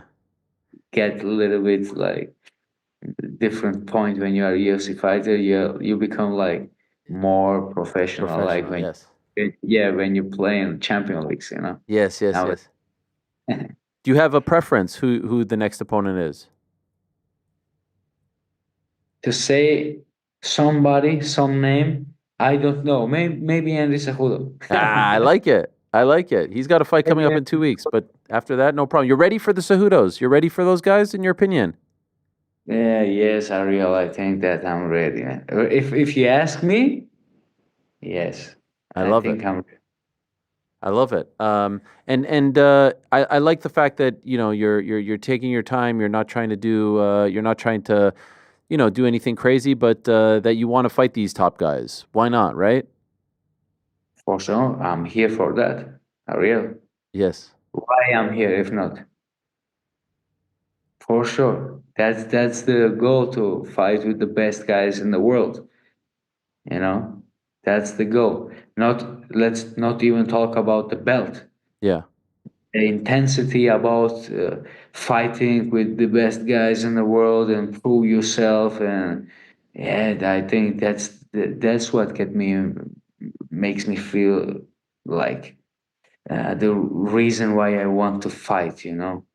Not the belt. Let's put, okay, the belt is good for sure, because with the belt comes a lot of things we know. Let's talk, if we talk about economic part. But fighting with the best guys in the world, with the top guys, that's the real essential of fight game. Well, brilliant stuff. And by the way, afterwards, tremendous dancing as well. I saw you and Marab getting down after the fight. Very nice. Yeah, when you meet with Merab, you always dance. There you are. Look at this. Look at this. Marab, on the spot. You have to dance. Yeah, you were ready to go. Let's go. I'm ready to go. Anytime, anywhere. Amazing. Well, congratulations. Well done. Congratulations to you and your family on all the success. And now we are looking forward to your journey in the UFC. Great to have you on. I know it's late over there in Spain, so thank you so much for the time and for doing this late. Thank you very much. Thank you, man. Thank you. Okay, we'll talk to you soon. There he is, El Conquistador, Aleksandre Topuria, the older brother of one Ilia Topuria, well on his way now, and quite the dancer as well. Have we ever seen Ilia do the dance? I don't know if we've ever seen Ilia do the dance. And what about that Guram side by side there? He wasn't quite sure, huh? He cooked my ass, huh? I wasn't happy about that, GC. My mom said that Guram is the ugly Connor Burks. Yes. It's a fact. Yeah, That's a thanks, fact. Mom. That's what a mom should say. Mom. By the way, you tweeted that photo. It was Izzy, Alex Pereira, and Guram in the middle. I had to take I did a double take, and then I thought that you just put Guram in there. It's a real photo, right? It's a real photo, and there was actually a couple people that commented and were like, "Oh, that's so dope, man!" And Thinking it was you. Yeah, it's just like, did you actually think that I was? Do we have the photo there? I mean, this is uncanny. This is unbelievable. It's just the beard is a little bigger. It's a little thicker, but otherwise, when I first shaved my head and I had like the beard much more grown out, it really was uncanny. It's unbelievable. So you asked me before the show, like if we could ever link up. So it looks like he owns a gym in Sweden. So I think that's where he resides. I said before the show, right? We need House some of kind. We Samurai? need some kind of fight feast link up. You and him eating Georgian food. I was gonna say Georgian food with Guram would be a dream. I feel like it has to be Georgian country food and Georgian state. I do have to say it's hilarious that he was just like, he asked me where I'm from, and it's like, oh, I'm from Georgia. I got to be honest with you. You guys got boys in the back tomorrow? Yes. Sure do. Yeah, Rick ain't coming. I mean, what is this? What is going on with the voice, Rick? What is happening? You're so sick. This is crazy. Been coughing left and right. What's wrong? You need to get some sleep. I sneezed about 30 minutes ago. The dragon flu has. Rick, you're sounding increasingly worse. What is happening? You're going to Knicks game tonight. You're cooked. You're cooked. If you're going to Madison Square Garden tonight, wear a mask, wear Can't gloves. even wear a mask when he's in the control. This is the problem. I don't want you near my Knicks. This is the problem with working with Brunson's out for a week for sure. This is the problem with working with soft hypochondriacs. It's just everything is a problem. Just weakness, just such weakness. He's just gonna turn his head and just vomit and be like, "What? It's just a little. It's just a little stomach bug. You sound horrible." Listen, this is out of love. This is out of love. I could not feel better. I feel like $1 million. It's like the Curb Your Enthusiasm rate. Legit. The Tylenol into his drink. Feel completely fine. Could not feel better. Yeah, no, this is concerning. At least for you tomorrow. Are you prepared to do it solo if need be? Oh yeah, for sure. Okay, all right. I'll bring on Cheesy, Pete. call me in. Tag me in. Yeah, I'll bring on Pete. It's so pathetic. It's so we'll do Boys in the Crack. Wow. Yo, you're on fire. Off the When top they- of his You head. had Around the Hearn. You had Boys in the Crack. All right, so Yeah, the Around the funniest Horn part is is the thing I here. actually didn't It's not have a thing. Around the Hearn. Oh. Frank did, and then I was like, put it in the chat, and he just shook his head. I was like, all right. Oh wow. I didn't hear what you said. Yeah. Oh, okay. Well, great job, Frank. I mean, Look, was I giving give you credit where credit's due. you Yeah. know. We all remember at the beginning of this era, Frank was like, "Yep, I thought of the name Boys in the Back. That was all me." I was like, "Okay, Frank, you can take it." I mean, what did you bring to the table? Boys in the Crack? That's great. That was Is great. that I think true, it's by the way? brilliant. Did he come up with it? No, No. I came up with it, gave it to him, and he was like, "Man, that's a really great name." And then there we are 3 months later. He's like, "Yeah, I thought of that." That's all you got to do. You just claim it's yours. And by the way, I mean, if we're being honest, didn't I used to refer to you guys as the Boys in the Back? Yeah, that's where the name comes from. Okay, so it's my idea. No, Yeah, no, he made no, it no, into no. No. I think you said Specifically used to call you guys I think you said Boys the in the Back. GC and Rick show. I think you said G and then parentheses RI close you parentheses had and then ridiculous. C Yeah. show. I was You like, used to this say is a it- mess. This is an abomination. You used to say it generally as a wrestling term. You're saying the Boys in the Back. You were just lobbing it out there generally. Nah. It didn't apply to me and GC specifically. 100%. I Every used to once in a refer while. to the guys in the back. Hey, The boys. let's go to the Boys in the Back. The Boys in the Back. You were just doing the wrestling. crazy. You're just doing You wrestling. wouldn't even parlance. You're enunciate just the trying words. to- You were like, You're trying to be Mr. Pro Wrestler over here. Boys in the Back. We have That's branded so it. crazy. Starting with Boys in the GC. Back. By the way, Not you know who Frank. says that Not the Frank. most? Chael says that the most. The He Boys in always the talks Back. about the Boys in the Back. So did Chael come up with it? See, this is the thing. No, it's you're right. It is a wrestling term, just like kayfabe's a term. Yeah. Just like breaking the fourth wall is a term. That needs to be the next show. No, we even have a fourth wall? we gotta That's stop with the that's fourth Frank wall. and Jordan breaking the fourth wall. Frank and Jordan just arguing Be a about great like show. Don't forget fight. technical details. Who came up with fight fees? That was all Connor. Oh, okay. You were about Frank to was say about you to. came up with I'm like, I saw the opportunity, and I'm like, you know what? I'll pass on He it. was about to. He was about to. Let's get to some more questions, shall we? Make it quick. Yeah, I forgot about that. Damn it. Can you say that again? Let's get to more. That's better than the opening stinger. That's Oh, really? fantastic. PT, did you hear the opener? We have a new theme song. Yeah, that was the best one. No, The no. face melter. That's great. This is the opener. Play it, Frank. It's time for On the Nose. And then when we rejoin, we play. Oh, and look how long it goes. It's not done yet. And then when we rejoin, we say, okay, let's get back to the questions. This is great. Frank, what are we eating, man? That's amazing. That's fucking great. Well done, so Frank. good. Wouldn't you know it? More Drake questions. Ariel, this is from Curly Fries. I love and respect you. I respect that you are loyal to Drake, but I cannot accept this Kendrick slander. Oh, I read this one already. Oh, you know why I screwed that up? Because the next question is about Drake as well. Jeez Louise. Jamrock Juddy. Hey, Ariel, regarding the Kendrick-Drake feud, you said that you will always be loyal to your guy Drake. I find it similar to the McGregor situation where you stayed loyal to him and continue to joke about his antics.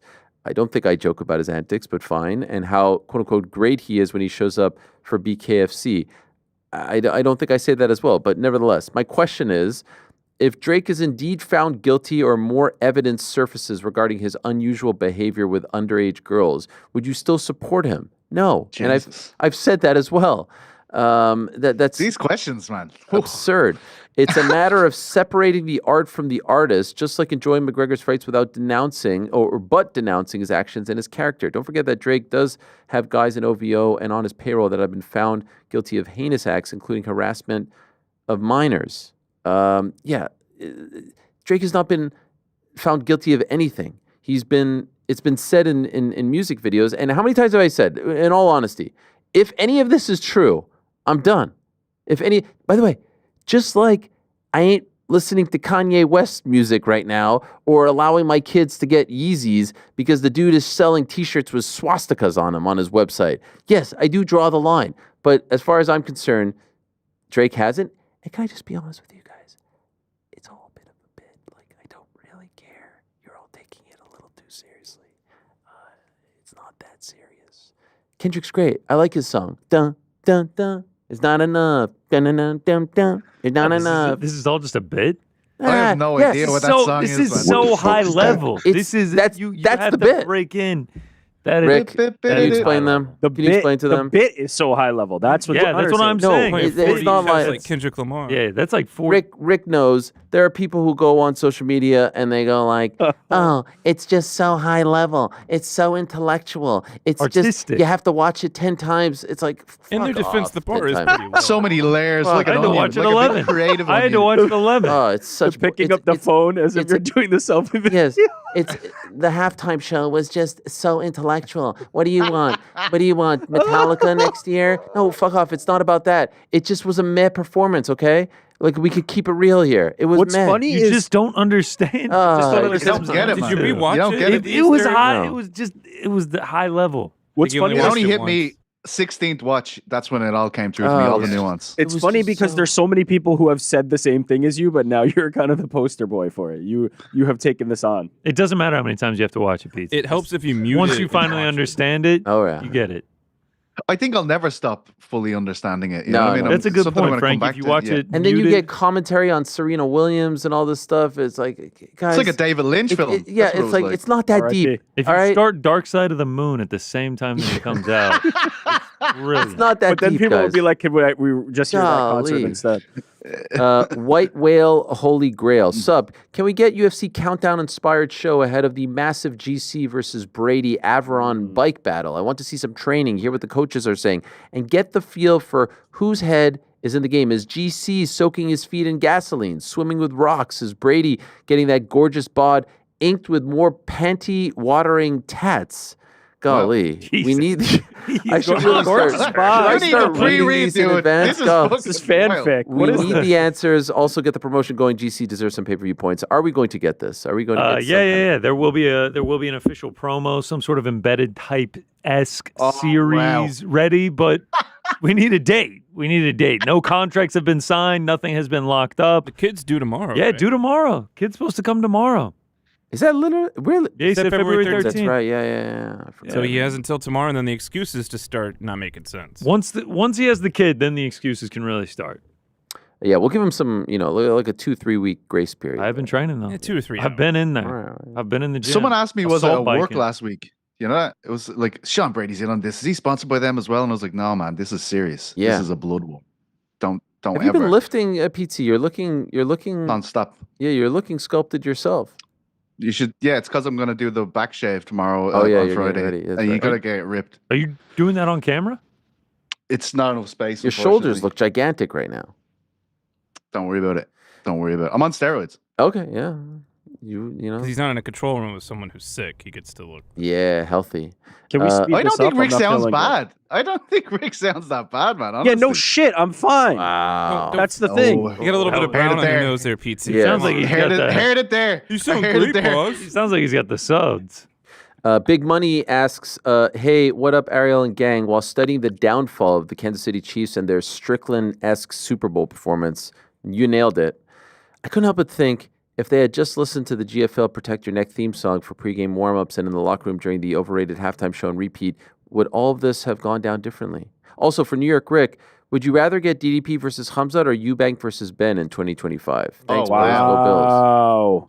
Fucking They're holding hell. my feet. By the way, did you ask this? Who asked this? What was the name of the person? Big Money. Big Money. Big Money. I don't know. That was a little too Ariel coded. Eubank Ben, but Hamzat DDP right under. Eubank Ben. You can't waver. No. Nate fought a bear. Hello, Ariel. On Monday's show, you said, I quote, hip hop is my favorite kind of music. I'm not one of those people. The one a couple years ago with Eminem and Dre and all that stuff, that was incredible. Two things. Kendrick Lamar was one of the featured artists of the 2022 Super Bowl halftime that you said you liked. Again, I like Kendrick. It's all, I'm mocking you losers. That's what I'm doing. And by the way, he ain't one, there was no way he was one of the featured artists. Are you kidding me? He was. He wasn't. He was a part of it. He wasn't a feature. It was Eminem and Dre and all those guys. He was a bit player as best. He was a bit player at best. Anyway, by saying Kendrick Lamar is a Johnny-come-lately, you do in fact sound like one of those people. Which people are you talking about? Insert, it's tough, soundbite here. Be good, do good, God bless it, go Bills. You ain't a Bills fan if you're writing this type of nonsense. Wow. All right? You want to talk about hip-hop? We could talk about hip-hop. What do you got? All right? You want to talk about the 90s? I'll talk about the 90s when hip-hop was at its best. Shout out. Question for GC from Mr. Clean. I noticed when you did a recent episode of Fight Feast, I think it was the Armenian one, the chef was right beside you when you were reviewing some of the dishes. I was wondering if you find it harder to give an honest review if the chef is right beside you. Yeah. I mean, it has to be a little bit more difficult. The guy just was killing it back in the kitchen, sweat all on his brow, and then he plops it down right in front of you. It's tough to be like, yeah, this is ass, man. Two follow-ups on that particular one. Yeah, for sure. I did notice, it seemed incredible, but he did have a lot of hair. Were there any questions I didn't about find any hair. I was thinking No, I didn't say, but hairnet. No. There's no hairnet necessary. Okay. I wish we should have done like a deep dive one on that because we were there for 4 hours and we had like 2 hours of footage, and obviously we chopped it down to like 10 minutes. It was an experience to say the least. Well, you can churn out more content. The other one I wanted to ask about was he brought out these lamb burgers that he said he whipped up that had, correct me if I'm wrong, it had feta cheese in it and it also had mint in it. Mint mayonnaise. Mint mayonnaise. Oh, fire. Legit good? So good. Legit, like that might have been the best thing we ate while we were there. If I went back there, it's strictly. You've never had mint with like pork chops or something? I don't eat pork, bro. You had it with lamb. I've had it with lamb. When he already. said lamb, mint, I had the same opinion you did, Ariel. I was like, oh, I don't know about that. Yeah. Then I ate it, and I was like, I know all about this now. All right. Love. This is making me so hungry now. Jesus. Ryder.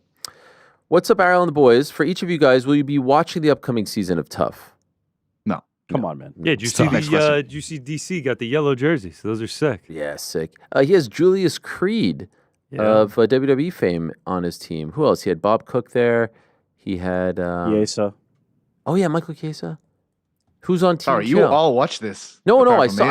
I didn't watch shit. I ain't watching shit. By the way, that's Tough. Helwani I sloppy was gonna say, seconds. damn, bro, like you're not gonna support your boys? No, fuck that. What do they do for me? They don't do shit. They left me in the dust. Those guys. I brought them to ESPN. Literally, both of them I brought to ESPN. They left me in the dust. Stabbed me in the back. He's got John Wood.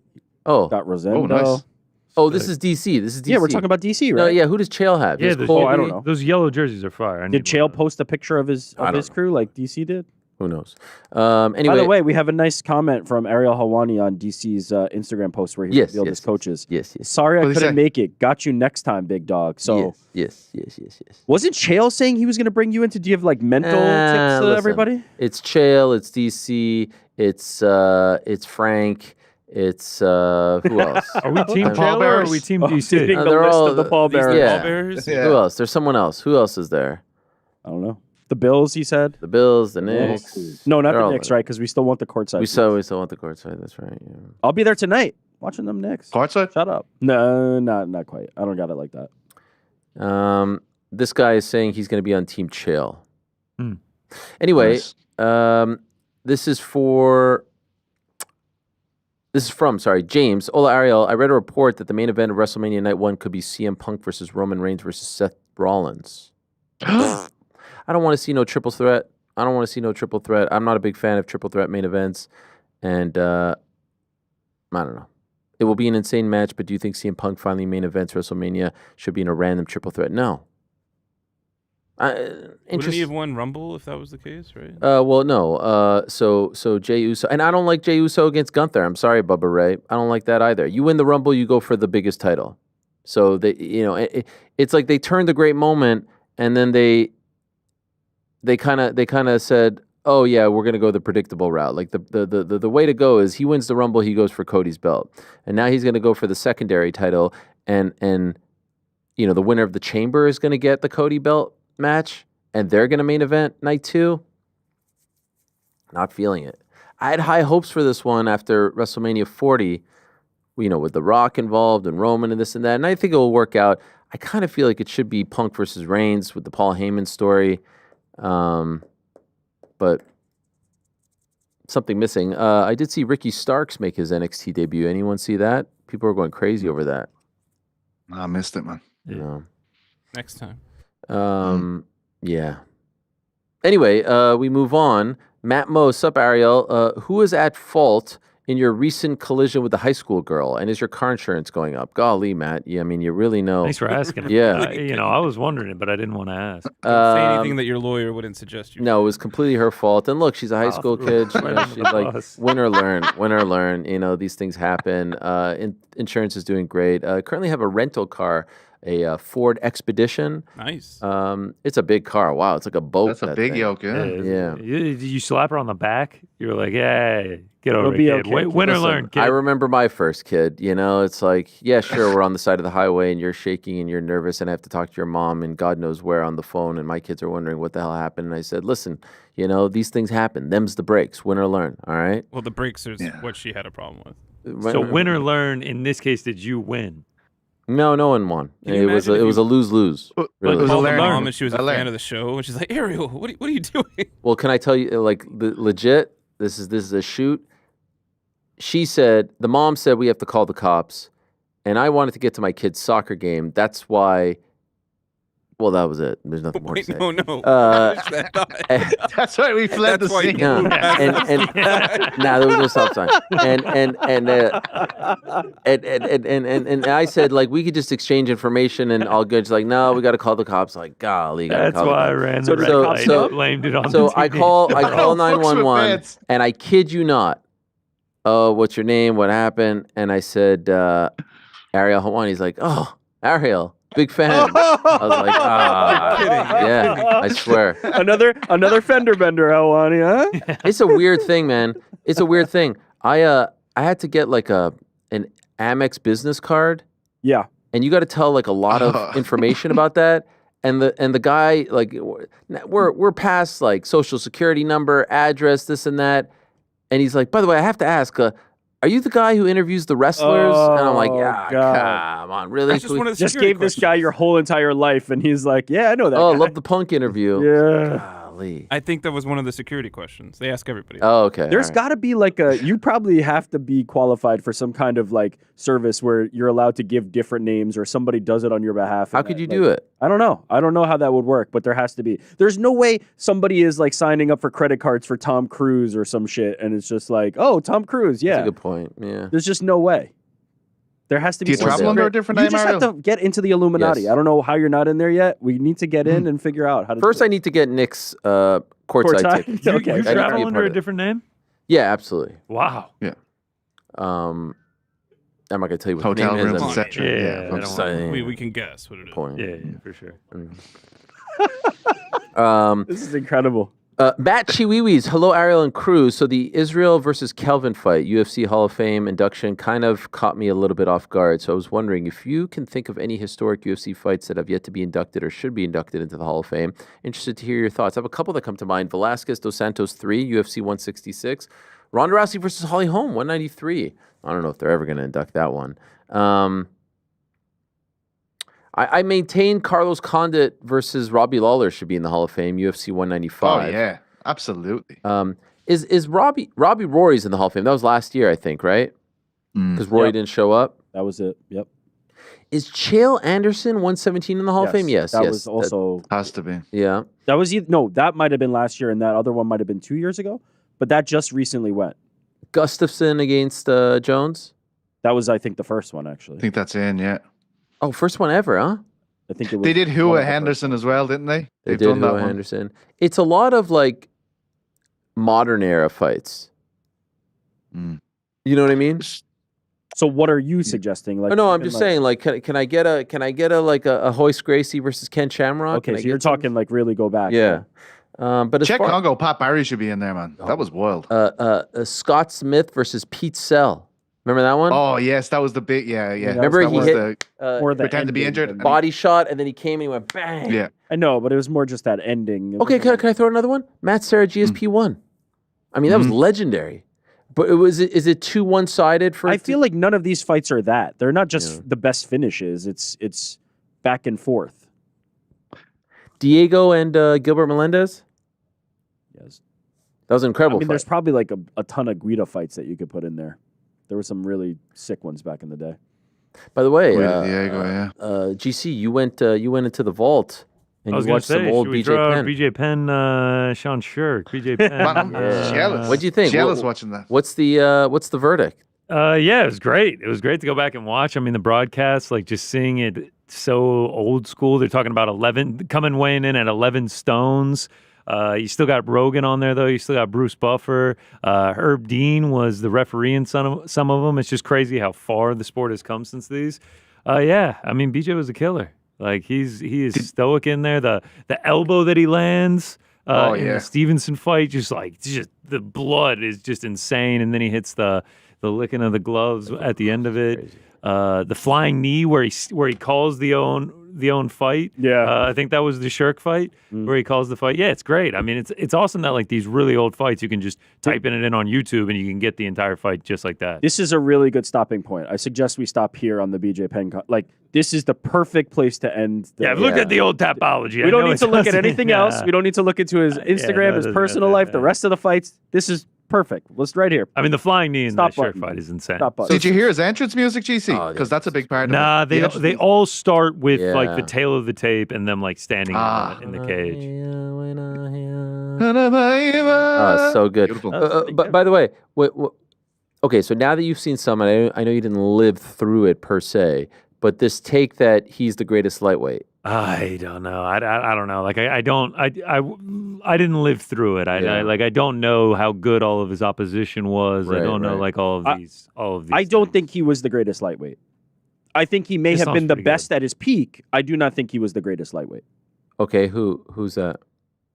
Islam at this point. I think. he's already Now taken you're it. pandering. Now No, you're just pandering. Pandering to Come on. Yeah. All these people. Who's All more these people. motivated than me to be like BJ Penn was the greatest? I Nah. don't think he was the greatest. If you ask me at his peak, could he have competed with any of these guys and maybe he was the best at his peak? I think important to go relative to competition, right? Because people are going to go, if he stepped in there with Islam or if he stepped in there with Habib, they'll take him down like nothing and they'll just, they'll do what GSP did. It's not really like fair. Across the eras, the games have evolved. It's quite different. It would be hard to compare across eras and make that matchup. If you ask relative to his competition, BJ was as far ahead as those guys were at the time at lightweight, certainly. And I think that's a very fair argument.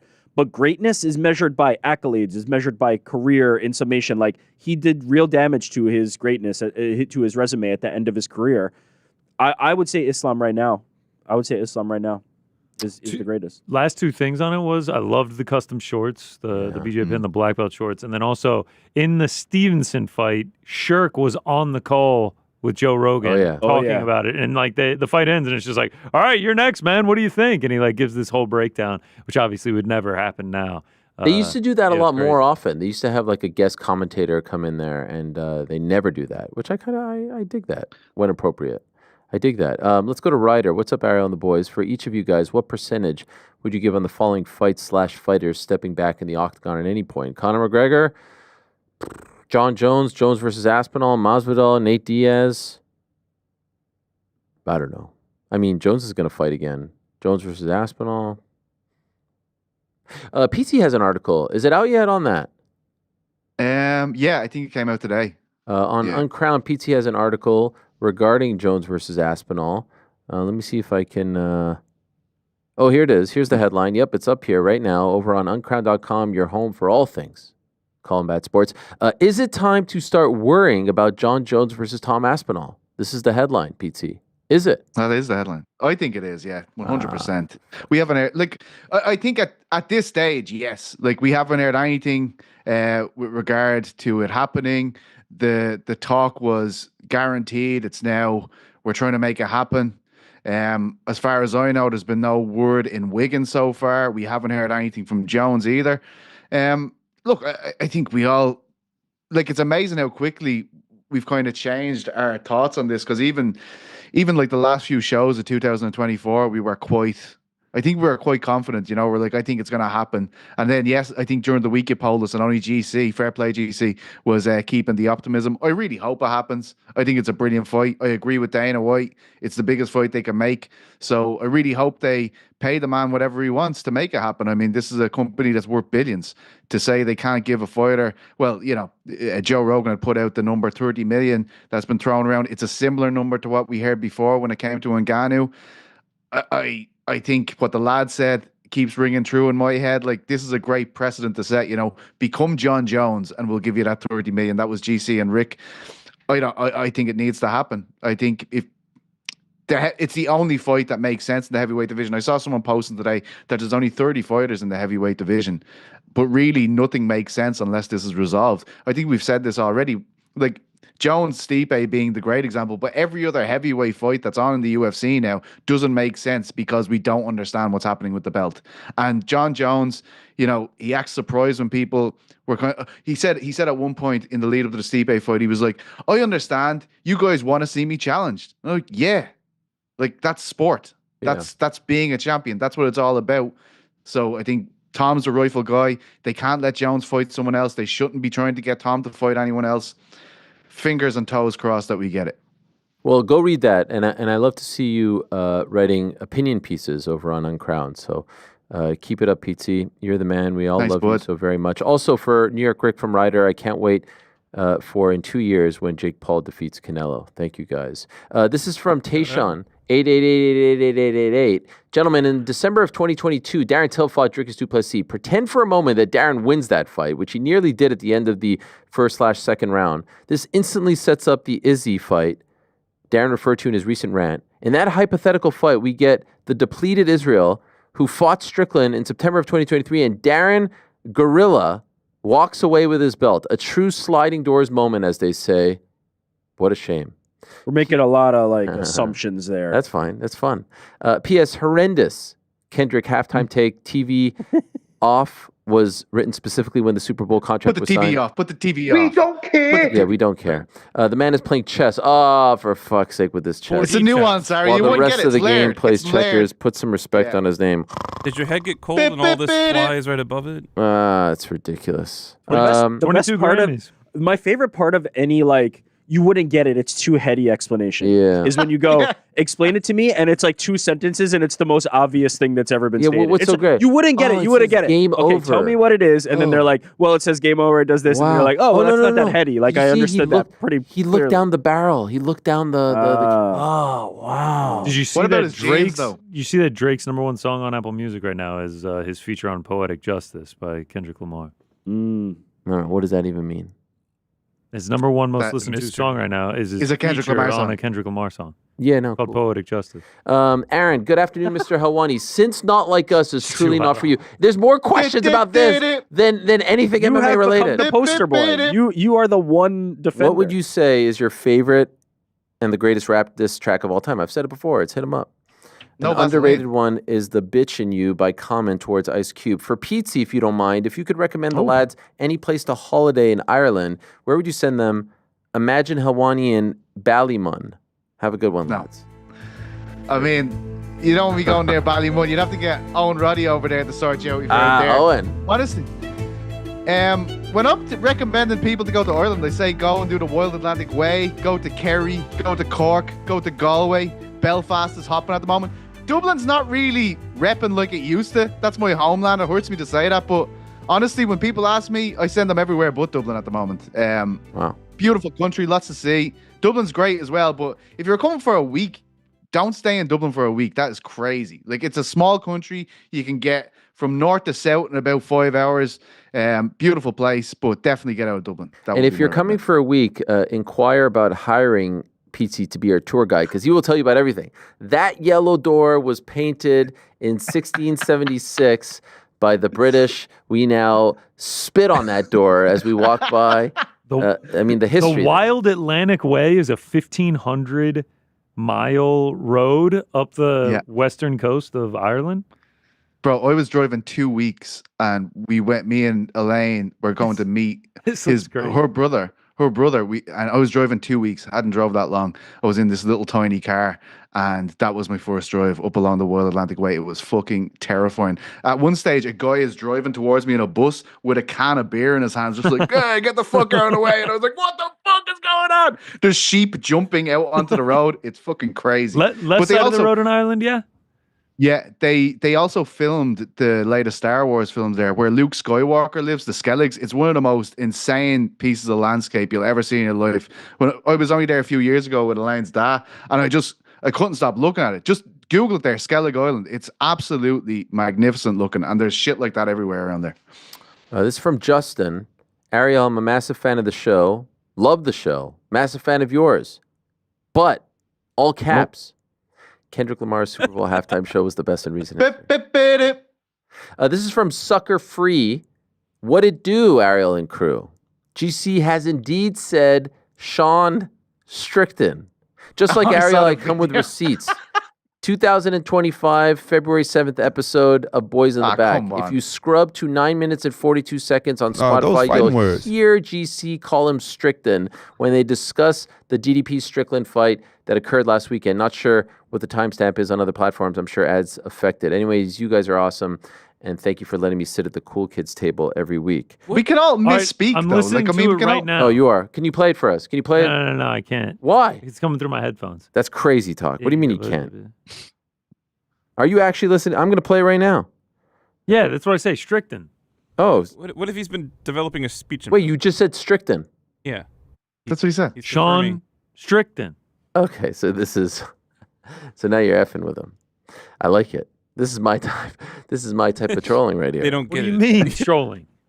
Former middleweight champion Sean Strickton. What's his name? I don't think I get it anymore. Yeah, I don't think I get it either. He's playing 40 chess. There's nothing to get. He's saying the fucking name. I don't understand. Is this the Mandela effect? By the way, this is a good one from Tyler. It's very long, but it is something that we talked about. I'm just going to recap it. Tyler is asking me if I'm going to be watching any of the Four Nations face-off tournament this week. And on air, Jordan asked me about this, and I have to be honest. God, he's loving it. He hasn't shut up about it. I was listening to one of my favorite podcasts. It's called 32 Thoughts. It's a Sportsnet podcast. The great Elliot Friedman is on it. And they had a whole preview of it, and I listened to it this morning. Yo, I'm all in. I love the Four Nations. Do you understand what the Four Nations is? So they've abolished the All-Star game, which is a very in what? In hockey, sorry. Okay. And instead of doing the All-Star game, which has run its course in both hockey, football, and basketball for various reasons, they have divided the best players in the league into Canada, USA, Finland, and Sweden.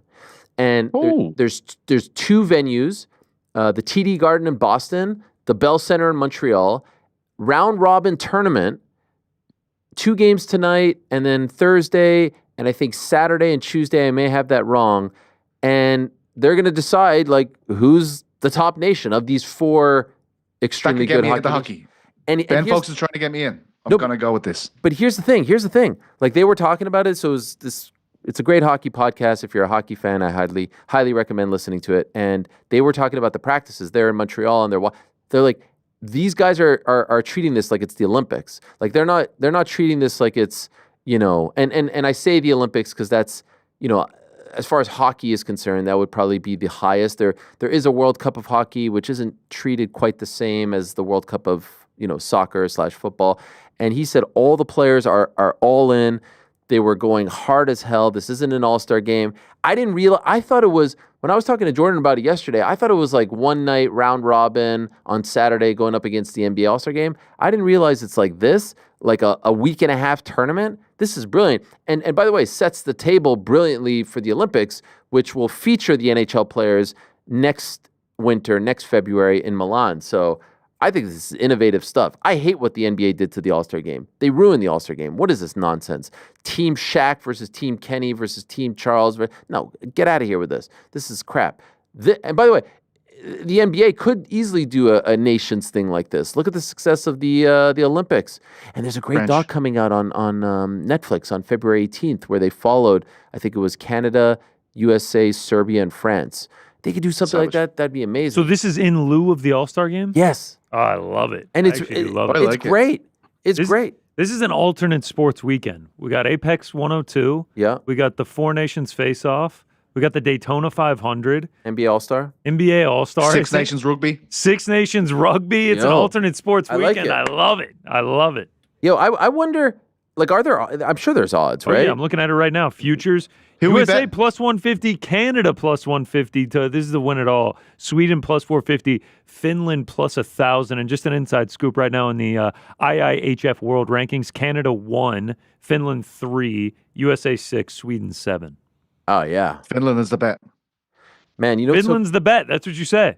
Finland's the Finland's bet. the Oh, bet. Finland plus 1,000. Are you into this, Pizzi? I'm into it. I'm gonna get in. Yeah. What time are we talking here though? Because I was like, Yeah. the NFL's over. I'm gonna go to bed on time. I can And tell you was right like, now, Pete. I 8 can tell you right p.m. now. tonight at 8 p.m. Eastern. So that's Yeah, Sweden, Canada 1 at 8:10 p.m. Finland, USA tomorrow at 8:10 p.m. Saturday, Sweden, Finland. Saturday, Canada, USA at 8:10. Wow! As we're crescendoing into Ishmael Bonfim versus Nazim Sadikov. I'm all in. We'll also be getting Canada versus USA. And then, okay, so it's just like a round robin. There's no like actual tournament format. It's just whoever wins the most points. No, but then there's a final. Wow. Yeah, there's an absolute final. There's an absolute final. I think it's okay. I have it right here. I'm looking at the a great newsletter. It's so crazy. This just came in my inbox. CBC's The Buzzer, and it's all about the Four Nations.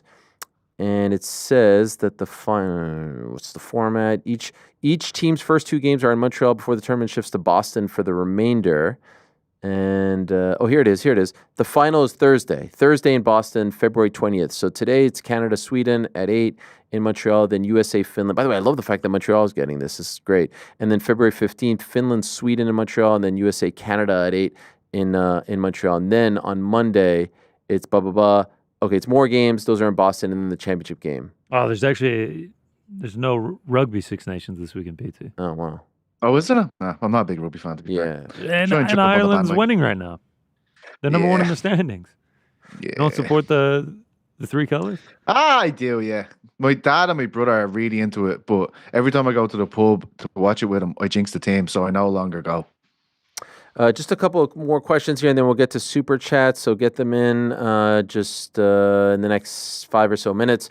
JM, hey Ariel and crew, big fan of the show. I have a UFC conspiracy theory involving you, Ariel, that I wanted to see if y'all thought had legs. This is for the boys as well. All right, here we go. I think Dana White was ultimately behind you getting the Brock Lesnar scoop that you announced during UFC 199. I think it was a setup so that he can have you as his ultimate media foe. He seems like someone that may do that. I think he's wanted a narrative of him against the MMA media, and he knew you were the best, so he went after you to create this narrative. What do you think? Golly. You've been rumbled, mate. They know now. Well, first of all, I got to say, this happened 9 freaking years ago. I actually did an interview last week with Bo Nickel on his podcast. Go check it out, Nickels and Dimes. And he asked me, do I regret it? Bo went for the jugular on these questions. And I said, of course I don't regret it because I did nothing wrong. I did nothing unethical. I wasn't wrong.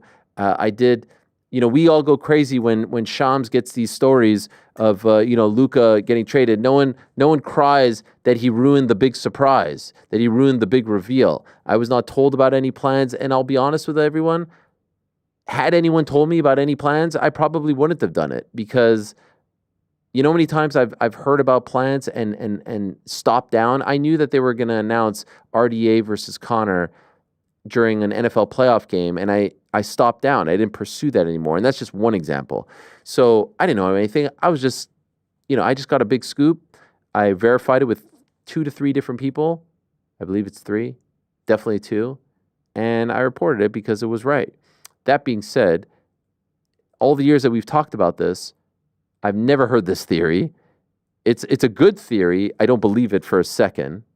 Just given who told me and who I verified it with, I don't think they were playing 4D chess. This wasn't Kendrick Lamar, all right? They weren't doing that type of thing. Now, they did believe that I was listening in on their conversations, that I was listening to the conference calls. They would check people's cell records. They would close doors and say, "Give me your phone." Like, it got that crazy, and it's almost unfathomable. And I think people don't believe me when I say how crazy it got, but it did get that crazy. There was that kind of paranoia over what? Over what?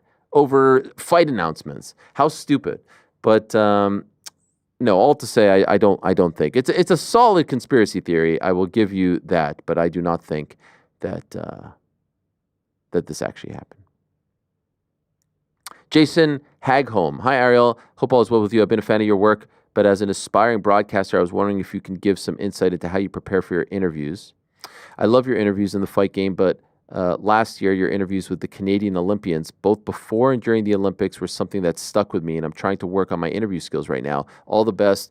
Go Bills and Forrest. Thank you, Jason. Jason's a great friend of the program and a great broadcaster as well, and journalist. I appreciate that.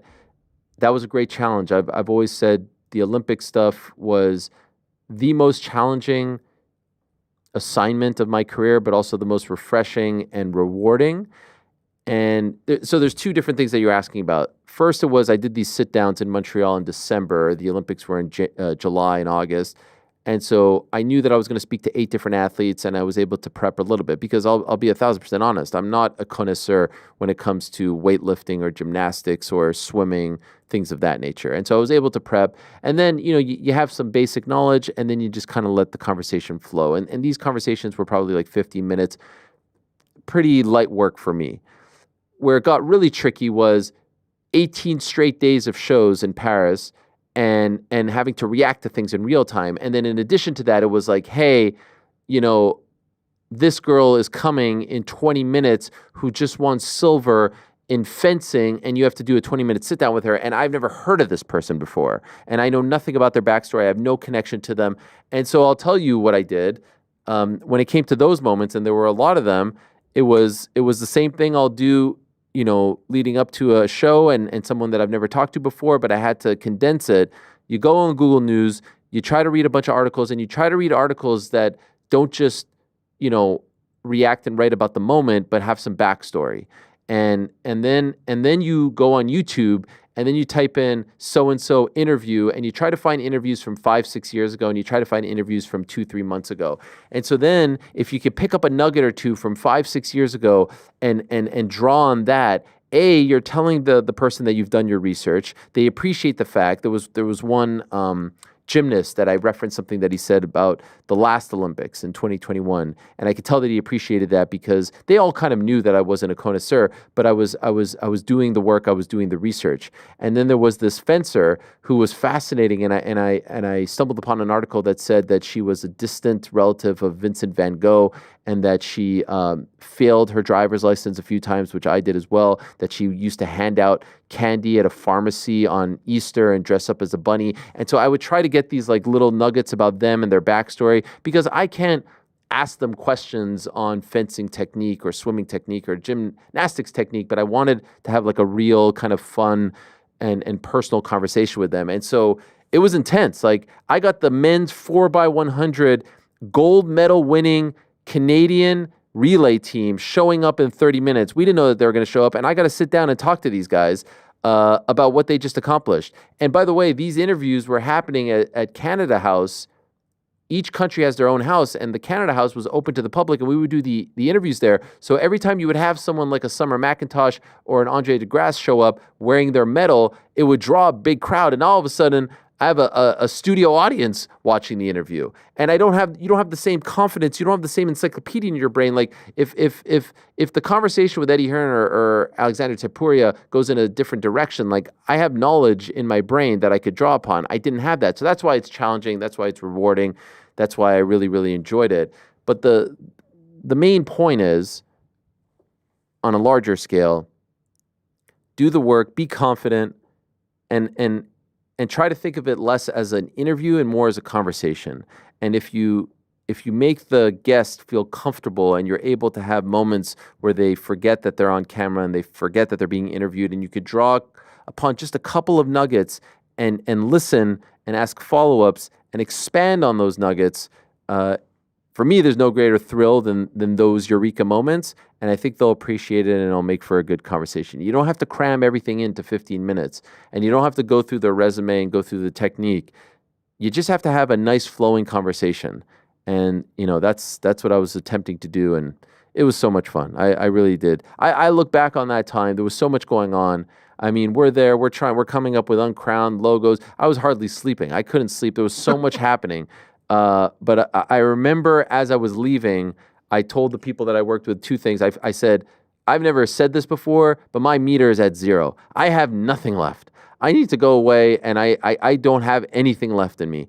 And then the other thing was, I said to them, it was amazing living in a moment where I knew that I was already nostalgic about that moment. I knew living in that moment that in 30, 40, 50 years, God willing, I would think back on that moment with fondness. And it's wild to live in a moment where you are already nostalgic about the moment because you have such appreciation for it. And I think about it now, and is one of the best experiences of my life to do that. And I still can't believe I got to do it. And who knows? Perhaps I will get to do it again. Just a couple other ones here. Miguel from Mexico, would you believe, he asks, objectively, do you think Drake is a better all-around artist than Kendrick? Yes, of course. Irish Lad, do you see any up-and-coming journalists that could finally break your stranglehold on the MMA Journalist of the Year award? Absolutely. There are a ton of them.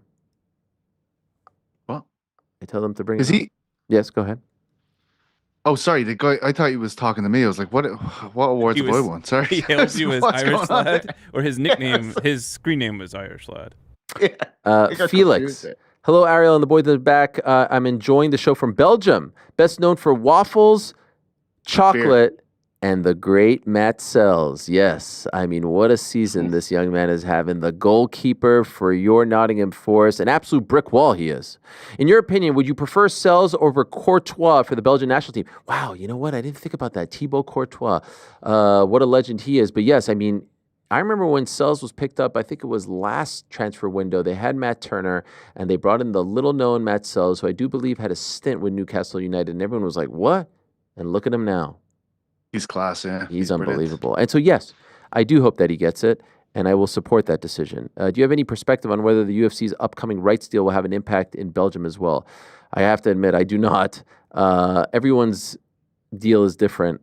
And maybe there's a day that they'll have a deal like WWE on Netflix where it's all, one platform. But right now, I don't. PT, do you know where the UFC airs in Belgium? I don't. Haven't been to Belgium in my life, but I'll look into it. Thank you. Joe Linton, so many good questions this week. Love the show. Listen every day. My question for Ariel, of the 3 main topics at Uncrowned, MMA, boxing, wrestling, it feels as though you get less wrestling guests than boxing or MMA. Is there a reason for that? Not a complaint as such. I love the show regardless, but I really enjoyed the short Bubba Ray talk yesterday and the Joe Hendry one a week ago. Are you still scarred by the infamous Sasha Banks interview? Peace and love, fellas. Up the mags. That's a very astute observation, Joe. When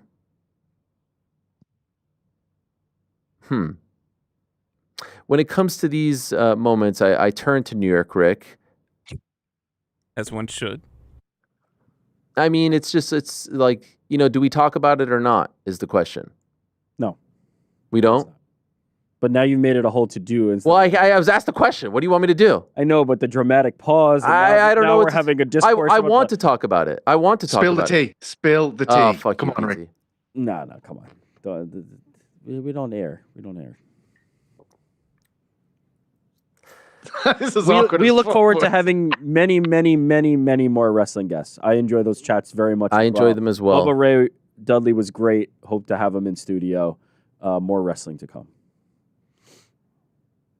Well, not my style, Rick. I'm sorry. I was asked the question. I have to answer it. Listen, you guys ask me the questions. I don't shy away from the questions. Since we have come back and done this show, the Ariel Helwani show, dating back to October, we have not had a single guest from WWE on the program. Obviously, Bubba Ray was yesterday, but that was booked through A&E. At first, I was just kind of blindly asking for guests because that's what I did in the past, and that's the way the process works. It's a little bit different than with the UFC fighters because they all have to go through WWE, and we have not had one. And I have asked repeatedly why that is. I don't get a straight answer, and I'll be honest with you guys, I'm extremely frustrated. It feels to me, and again, I may regret saying this, but I can't. I was asked the question, I got to answer it. It feels like we are being put in timeout or blackballed or persona non grata. I have my theories as to what may be happening. Is it a TKO thing? Is it not? Y'all know about my relationship with Nick from back in the day. I am baffled by all of this. And what I'm baffled by is that I continue to shoot straight and say, what's going on? Let me know. Just tell me. If it's not going to happen, then I'll stop asking. But as recently as today, I asked for someone. And as recently as last week and the week prior and the week prior. And all I get is, either we'll look into it, not right now, no answer, run around. And so, yes, Joe Linton is very astute. And I was wondering when someone would bring this up. And that's why I laugh when I see the Twitter folks say that I'm a WWE shill and whatnot. I can't get a call back. I can't get a text back. I can't get a guest on the show. And then I'm told, oh, not right now. But then I see these guests on other shows. And that's fine. We don't go through PR people. We don't have to go through PR people. We've done just fine without getting the handouts. Like every UFC pay-per-view, all these guys are offered up to people. They don't realize how we have to scratch and claw to get an Izzy. Izzy does a media day. I have to scratch and fucking claw and beg for 20 minutes. And when he comes on, he's fantastic. But it's never been given to me on a silver platter. And that's why I laugh when I see these other people think that it is. You think it's easy booking fucking 12 guests a week, back to back to back, without any help from anyone? Without any help from anyone. And by the way, I'm not asking for any sort of sympathy whatsoever. This job is a charmed life. I don't work in a construction site or anything like that. But I will say, surprised and extremely disappointed, and dare I say, just kind of like baffled by all of this. So I'm not being told what's up. I'm being given the runaround. And yes, we haven't had a single guest. And that's it's very hurtful. It's very disappointing. I don't understand what's going on. I have my theories, and I think you could all probably guess what the theory is. And if that's at play, then so be it. That's gonna be the case. I have had to deal with it on that side of the fence, and now I have to deal with it on this side of the fence. But I'll be honest with you, I was going to take the show to Vegas. I was going to take the show to WrestleMania. I ain't doing that anymore. Why? Clearly, we're not welcome. Clearly, I'm not welcome. And that's disappointing. But that's the way the cookie crumbles, and that's the way the career has gone. And so we'll eat the shit sandwich, and we'll continue to get good interviews, and we'll continue to get good things. And I don't know what the problem is. And you can't say that I'm being, paranoid or anything like that. It's very clear. I'm not getting anything. You said it. Thank you, Joe. Thank you, because I've been dying to talk about this. And I keep asking every week, as recently as today. I asked for Ricky Starks today. What do you think happened? I asked for Elimination Chamber people today. What do you think happened? So to all the people that were happy that, or maybe all the people that hated the fact that we had too many WWE guests or wrestling guests on the program, you win. Clearly you win, because it ain't happening. We'll get the odd one here or there, and everyone's welcome. I would love to have them back on. I don't understand what happened, and I would love to have TNA people on and AEW people on and Ring of Honor people on and New Japan people on and on and on and on it goes. But for some reason, with this promotion right now, we're persona non grata. I have no idea why. Again, I have my theories. I'm bummed that it's happened this way, and I wish someone would just be upfront and tell me, hey, we can't for X, Y, and Z. So that wasn't the plan, and luckily, this doesn't affect anyone else, just like it doesn't seem to affect anyone else over at Uncrowned with the UFC stuff and all that. And I'm happy that's the case.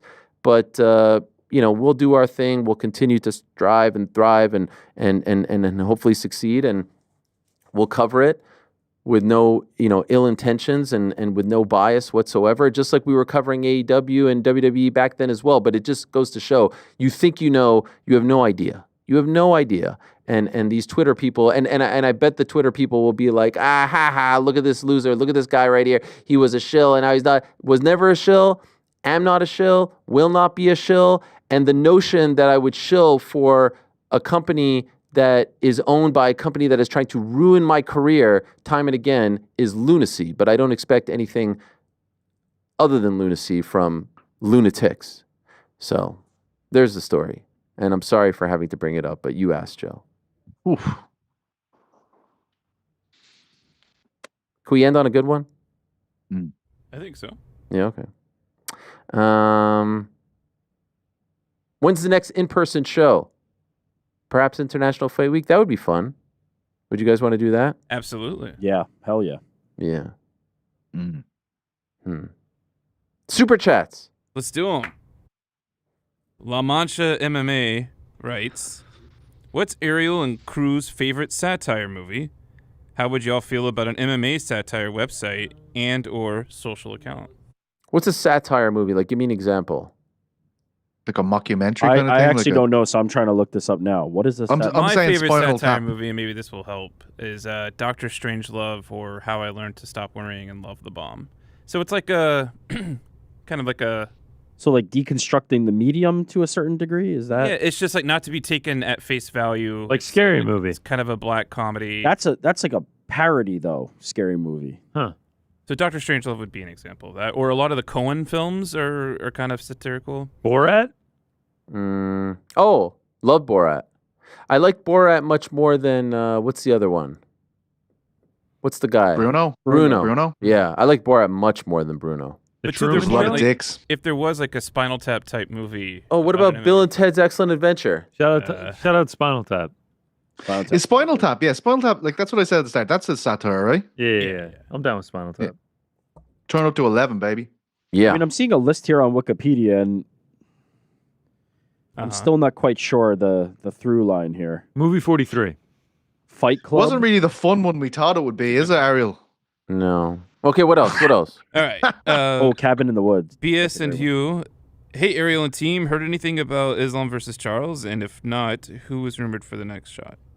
I haven't heard anything, but I suspect, and if you kind of like see how it goes and how the cookie is going to crumble, I wouldn't be surprised if it's the International Fight Week fight. But I haven't heard anything. Benjamin Turk asked GC, you said you like Valentine's Day, but hate February? Weird. God, yes, I hate February. Got him. Who are the February defenders? Have you been outside Nah. in New York City lately? Snow Fucking everywhere, freezing. ice everywhere, freezing, gets dark early. What's the like? I do enjoy Valentine's Day though, you know? I will say this: I used to Showing love. hate February. I used to despise February. Hate it. But then my son was born in February, and so I don't want to poo-poo his birthday month. And also, like, as far as sports are concerned, February is a pretty good month, all things considered. I like February better than January, if only because it's one step closer to the spring. But you got the Super Bowl, you got the All-Star games, Olympics every 4 years. We're getting closer to March Madness. Shout out to St. John's. Always love St. John's. I think. Shout out St. John's. Yeah, I mean, New York City's team. Syracuse though? Oh, we live in New York. Anyway, I don't like February as far as like the weather is concerned and all that. But I will say it's got some things going for it. Birthdays, couldn't care less about.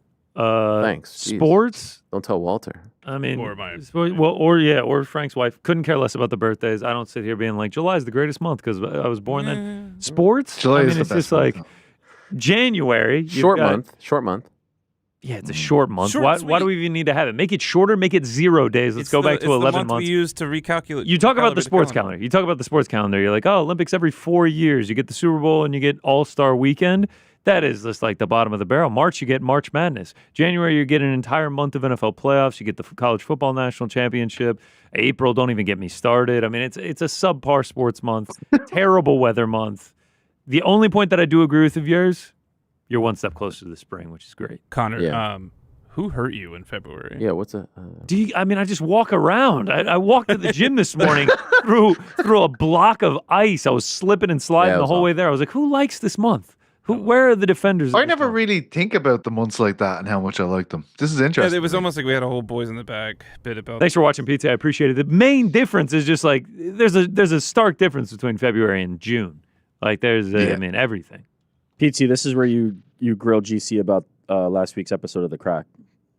Oh, yeah. It was. I can't even remember what happened in last week's episode of Crack, but I know it was You a don't- banger. You don't This is an interesting remember. thing. Perfect. Earlier in the show, on air, Jordan noticed that our chat summary AI wanted to weigh in on the conversation we were having at the time, and it just said, and the quality may vary, viewers are reacting with shock and amusement to Rick's behavior. They are discussing the potential impact on his marriage and his overall reputation. Wow. I'm surprised he didn't mention his health at all, but again, that's wild. Credit to them for spelling Rick correctly too. That's crazy. No, maybe it did. Yeah, how did it spell Rick correctly? Maybe because they wrote like Rick. Yeah. People in the chat. Man. I'm starting to feel a bit under the weather. I'm not gonna lie. Oh, pretty Jesus. great.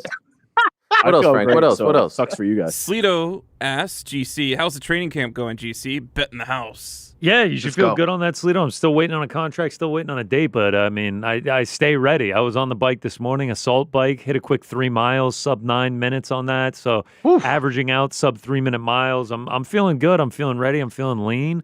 And yeah, whenever we get contracts signed is when we'll really lock in and batten down the hatches and head into the barracks and really get ready to go. Great. What else? What else? Peter McGavin wanted to say, Rick is right. Real fans are getting priced out. My tickets for 266, three rows up from the floor were $500 a seat. Same seats at 313 are now $950 a seat for a weaker card. Sad to see. Bring back good crowds 2025. That's a shame. But I think it's only going more that way. Yeah, sure. Like, That how are was they shooting breaking at Gavin. records in Australia? They broke a record in Australia for 312. They've done like 55,000 seaters over there, and they're breaking it with 18,000 seats. So that'll speak to the ticket prices. Are you excited for Happy Gilmore too, Ariel? Oh yeah, Yes. can't wait. When's that coming out? I think soon. Oh, there's Really? there's actually a lot of wrestlers in that. Happy Gilmore, too. Is it coming out this year? I want to say Yeah, I it's think this so. year. This year, definitely. Yeah, 2025. Doesn't say when it's going to come out, but I think it's straight to Netflix. Yeah. Oh, It is. yes. It is. Can't Shout wait. out. Chase writes to Helwani and PT, it's been 3 months since 309. Please, please, please tell me that either of you guys are hearing there's movement on Jones versus Aspinall.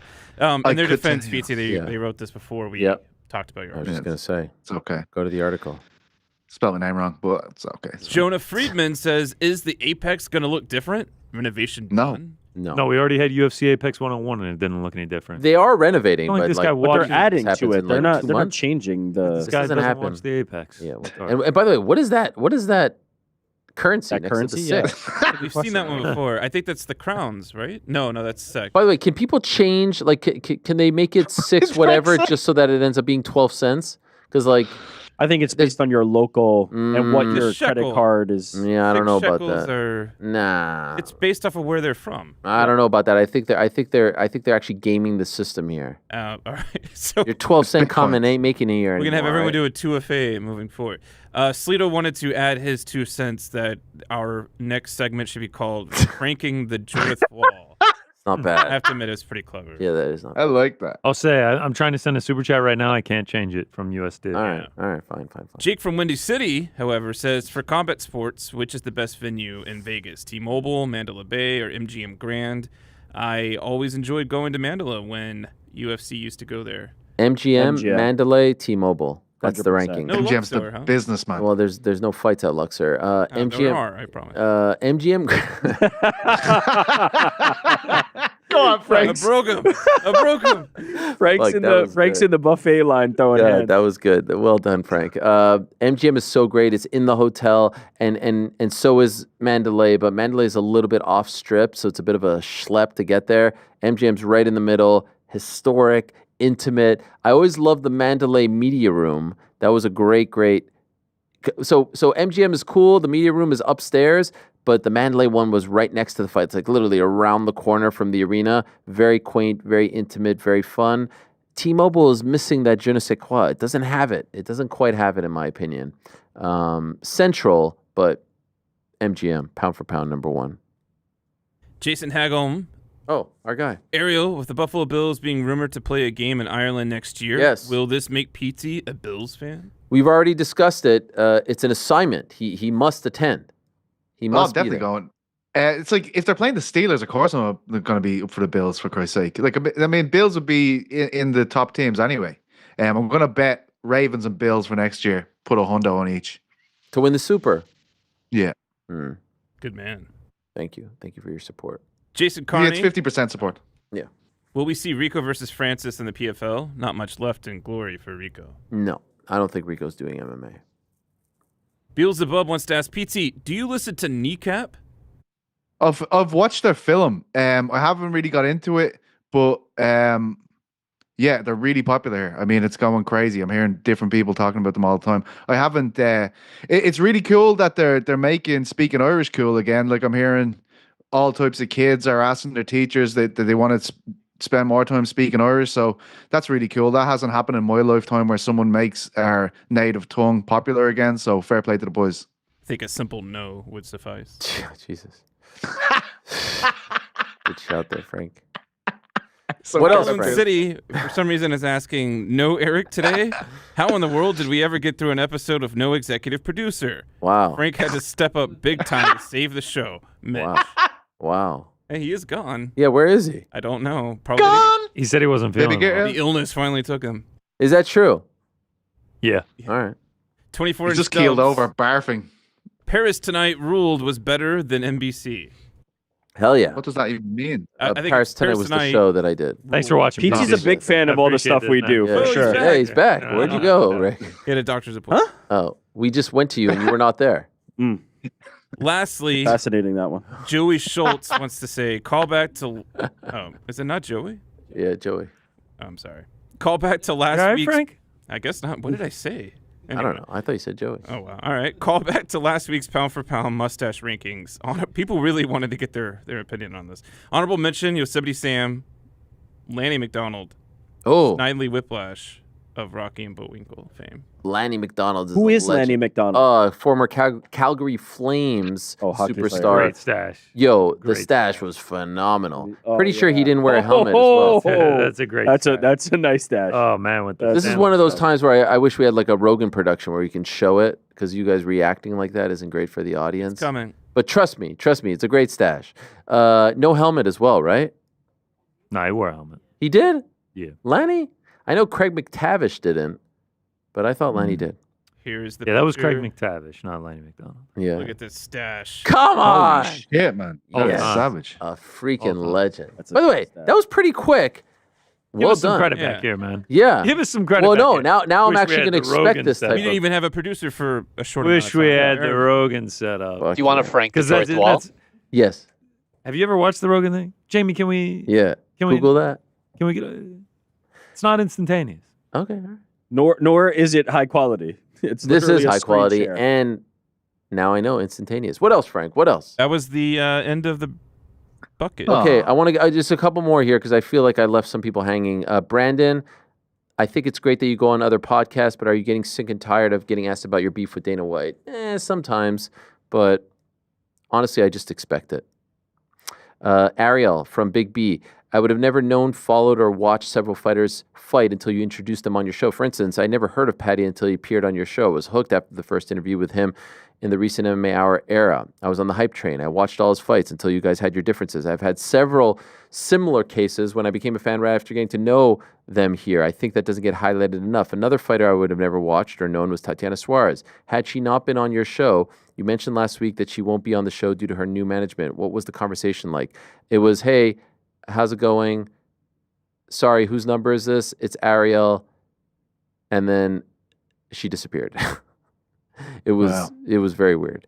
I'm baffled why a fighter would not want to come on. I don't know. P.S. The Bo Nickel interview this week was tremendous. Yeah, he did a great job. It was a lot of fun. H. Dela Cruz, how crazy is it that Turkey told Coppinger to his face, I lied to you and told you wrong information, which Coppinger then told everyone regarding Canelo Paul Turkey talk. Yeah, that was wild stuff. And then he did give him a compliment, and Coppinger was like, yeah, cool, thanks. But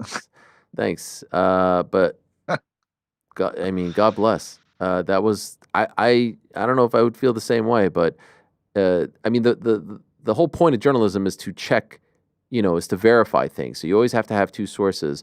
And he was reporting information regarding Jake and Canelo that has nothing to do with Turkey, and then all of a sudden had to try to, fix it by saying in an 11th hour, last minute. No, there was no 11th hour. But you were fed that information and it was wrong, and then you were fed the right information and you clearly didn't check on the first information. That ain't good journalism. Adam, Shalom Ariel, with UFC 315 returning to the beautiful city of Montreal, will the first roadshow of the Uncrowned era be live from the birthplace of Helwani himself? I wonder how that would do. I've never felt like people really cared in Montreal because it's a big French-speaking audience, and I don't do the show in French, so I wonder. P.S. Who knew Jake Paul was Jewish? You got to invite him for Shabbos dinner one day. Did you guys see that? Jake Paul putting on tefillin. Unbelievable. Even said, did he say he was bar mitzvah? No, I don't think so. But yeah. Is he Jewish? He said his mom's Jewish, yeah. I thought he did say in the caption that he was. Maybe I made that up. No, he did say that. He said, yes, I'm Jewish. No, the bar mitzvah part. I thought I... Oh, I don't think so. Maybe I made that up. Am Yisrael Chai, bring them home now. Amen, Adam. Amen. Okay, 2 more.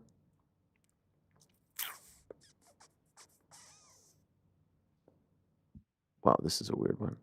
I mean, like, just read this first line from Andy Koufax. Gentlemen, consider me Andy Revere, feverishly screaming from atop majestic steed, however, not to warn of a red coat invasion, but instead to declare a code red concerning a forgotten Hawaiian soldier.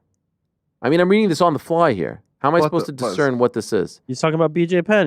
No, he's talking about Max Holloway. Oh, what the hell? Forgotten. The guy was just like in conversations for... He fought for the belt. Yeah, I don't know what he's talking about, but I'm skipping the question. He put a lot of literary effort into that. Yeah, he put some real effort into that. You just like, skip. You lost me. I mean, I don't know how we feel about this one, but I'll ask it anyway. Payne, hey crew, in honor of Valentine's Day, is Weili #1 in the pound for pound most adorable fighter rankings? I get what he's saying there. Okay. He's saying like she does like cutesy things, you know, she does the hard and stuff. Like, I don't know. Who's like the most like feel goody type? I mean, she's certainly up pretty there. high. She's pretty high. Very likable. Shout out to Stamp. Yeah, Stamp's a good one too. Wow, did Frank just reference Stamp Fairtex? Yeah, this is the second time today. I was thinking about that too. I was like, whoa. Frank, Bro holy loves shit. Stamp, man. Wow. And just calling her Stamp is impressive work. Just one namer. Andy isn't here, but I'd like to throw Paul Hughes in for her. Paul Hughes. If she was Yeah, here, yeah. she'd say Paul Hughes. Yeah. He's good. You know what it is? It's always the people who just like have the good vibes. The smile is always on. It's that type. He's of the big deal. news. Yeah. Was there anyone else? Marab is pretty. Marab's pretty good. No. He. What? The noises. I don't get it. You don't agree? He's like a little more savage. You know what I'm saying? All right, fine. Hanging out on like windowsills on buildings. I know, but He's a like wild man. he has, He's I find he has like a lovable demeanor to him. He's like what is his name? Donnie from the Wild Thornsberries. Yeah, Donnie from the Wild Thornsberry. That's Yeah, I agree.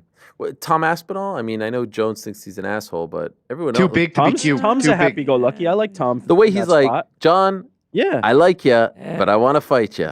You know. I'm He's with, too big to be cute. me, Too big to be cute. Too big. He's fucking huge. Yeah, too big. Too big to be cute. Big. Okay, this is the one. Pound for pound, #1. Okay. The former Joanne Calderwood, aka Joanne Wood. I mean, was there, yes, right? absolutely. That's the Come one. on. I yes. mean, she would say things like a wee bit and stuff like. I mean, Yeah. like you can't beat that. And she has the She tiny talks like so good. indoor voice. Yeah, Yes. That was the one. yeah. All right, that's a good note to end on.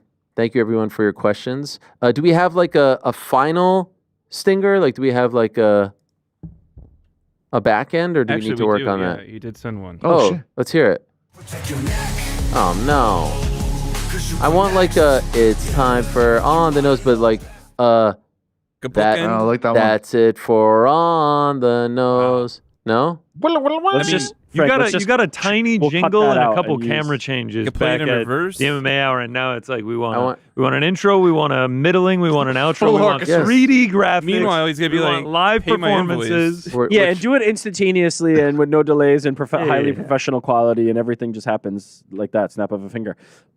Frank, just cut out Ariel singing that little jingle and use that. No. Can I hear the transitional one real quick? Yeah. Okay. That was good. That one ends quickly. And how does the transition? How does the first one go? Wow. It's time for On the Nose. This is how long ago? Sustain, baby. That is some sustain right there. I go off the Yeah, Pete, screen. thanks for joining. I go off the screen. Amazing. Well, thank you to our friend up in NorCal for that. Thanks to all of you for the questions and super chats. Boys in the back tomorrow. Deep dive into the Jared Cannonier, Gregory Rodriguez super fight. Anything else coming tomorrow, gents? Yeah, we're gonna play matchmaker. We're gonna look at the calendar. There's been some events announced for the UFC. See what else we can kind of cook up for the announced fights that the UFC is putting on. And as you said, super preview, and then obviously got to keep it Valentine's Day themed for pound list. Thinking matches made in heaven. The best duos, the best combos, the best matches that we can think of. Matchmaker, make me a match. Find me a find. Catch me a catch. Can we play that while you guys do this? Yeah. Only if it's you. We're going to doing play it. that while we do it. You like that song, Pizza? You ever see that movie, Fiddler on the Roof? It's a lot classic. of bollocks, mate. My dad used to watch it over and over. We used to listen to the soundtrack. We used to listen to the soundtrack. Yep. It's actually one of my favorite fucking songs. That's right. I appreciate you saying that. I mean, you share a birthday with my dad, so clearly not. We're all sharing the July. same It's fucking crazy. taste. How Yeah. are we best month of the fucking year? Yeah. Especially when the World Cup is on. The Saturday. It's the Saturday of the calendar. I like I February. don't know what that means, but fair enough. I'm going to visit my nephew now. He had successful ACL surgery this morning, go. so want to send our best to Big Jared out there on the path back. I mean, some of the greats have had ACL surgery, right? Tom Aspinall, look at him. He became a better fighter as a result. So the same will happen to him. I want to thank everyone who joined us today. Eddie Hearn, Rich Franklin, Aleksandre Topuria, and the great Megan Anderson as well. Thanks to you. Thanks to back authors and peace.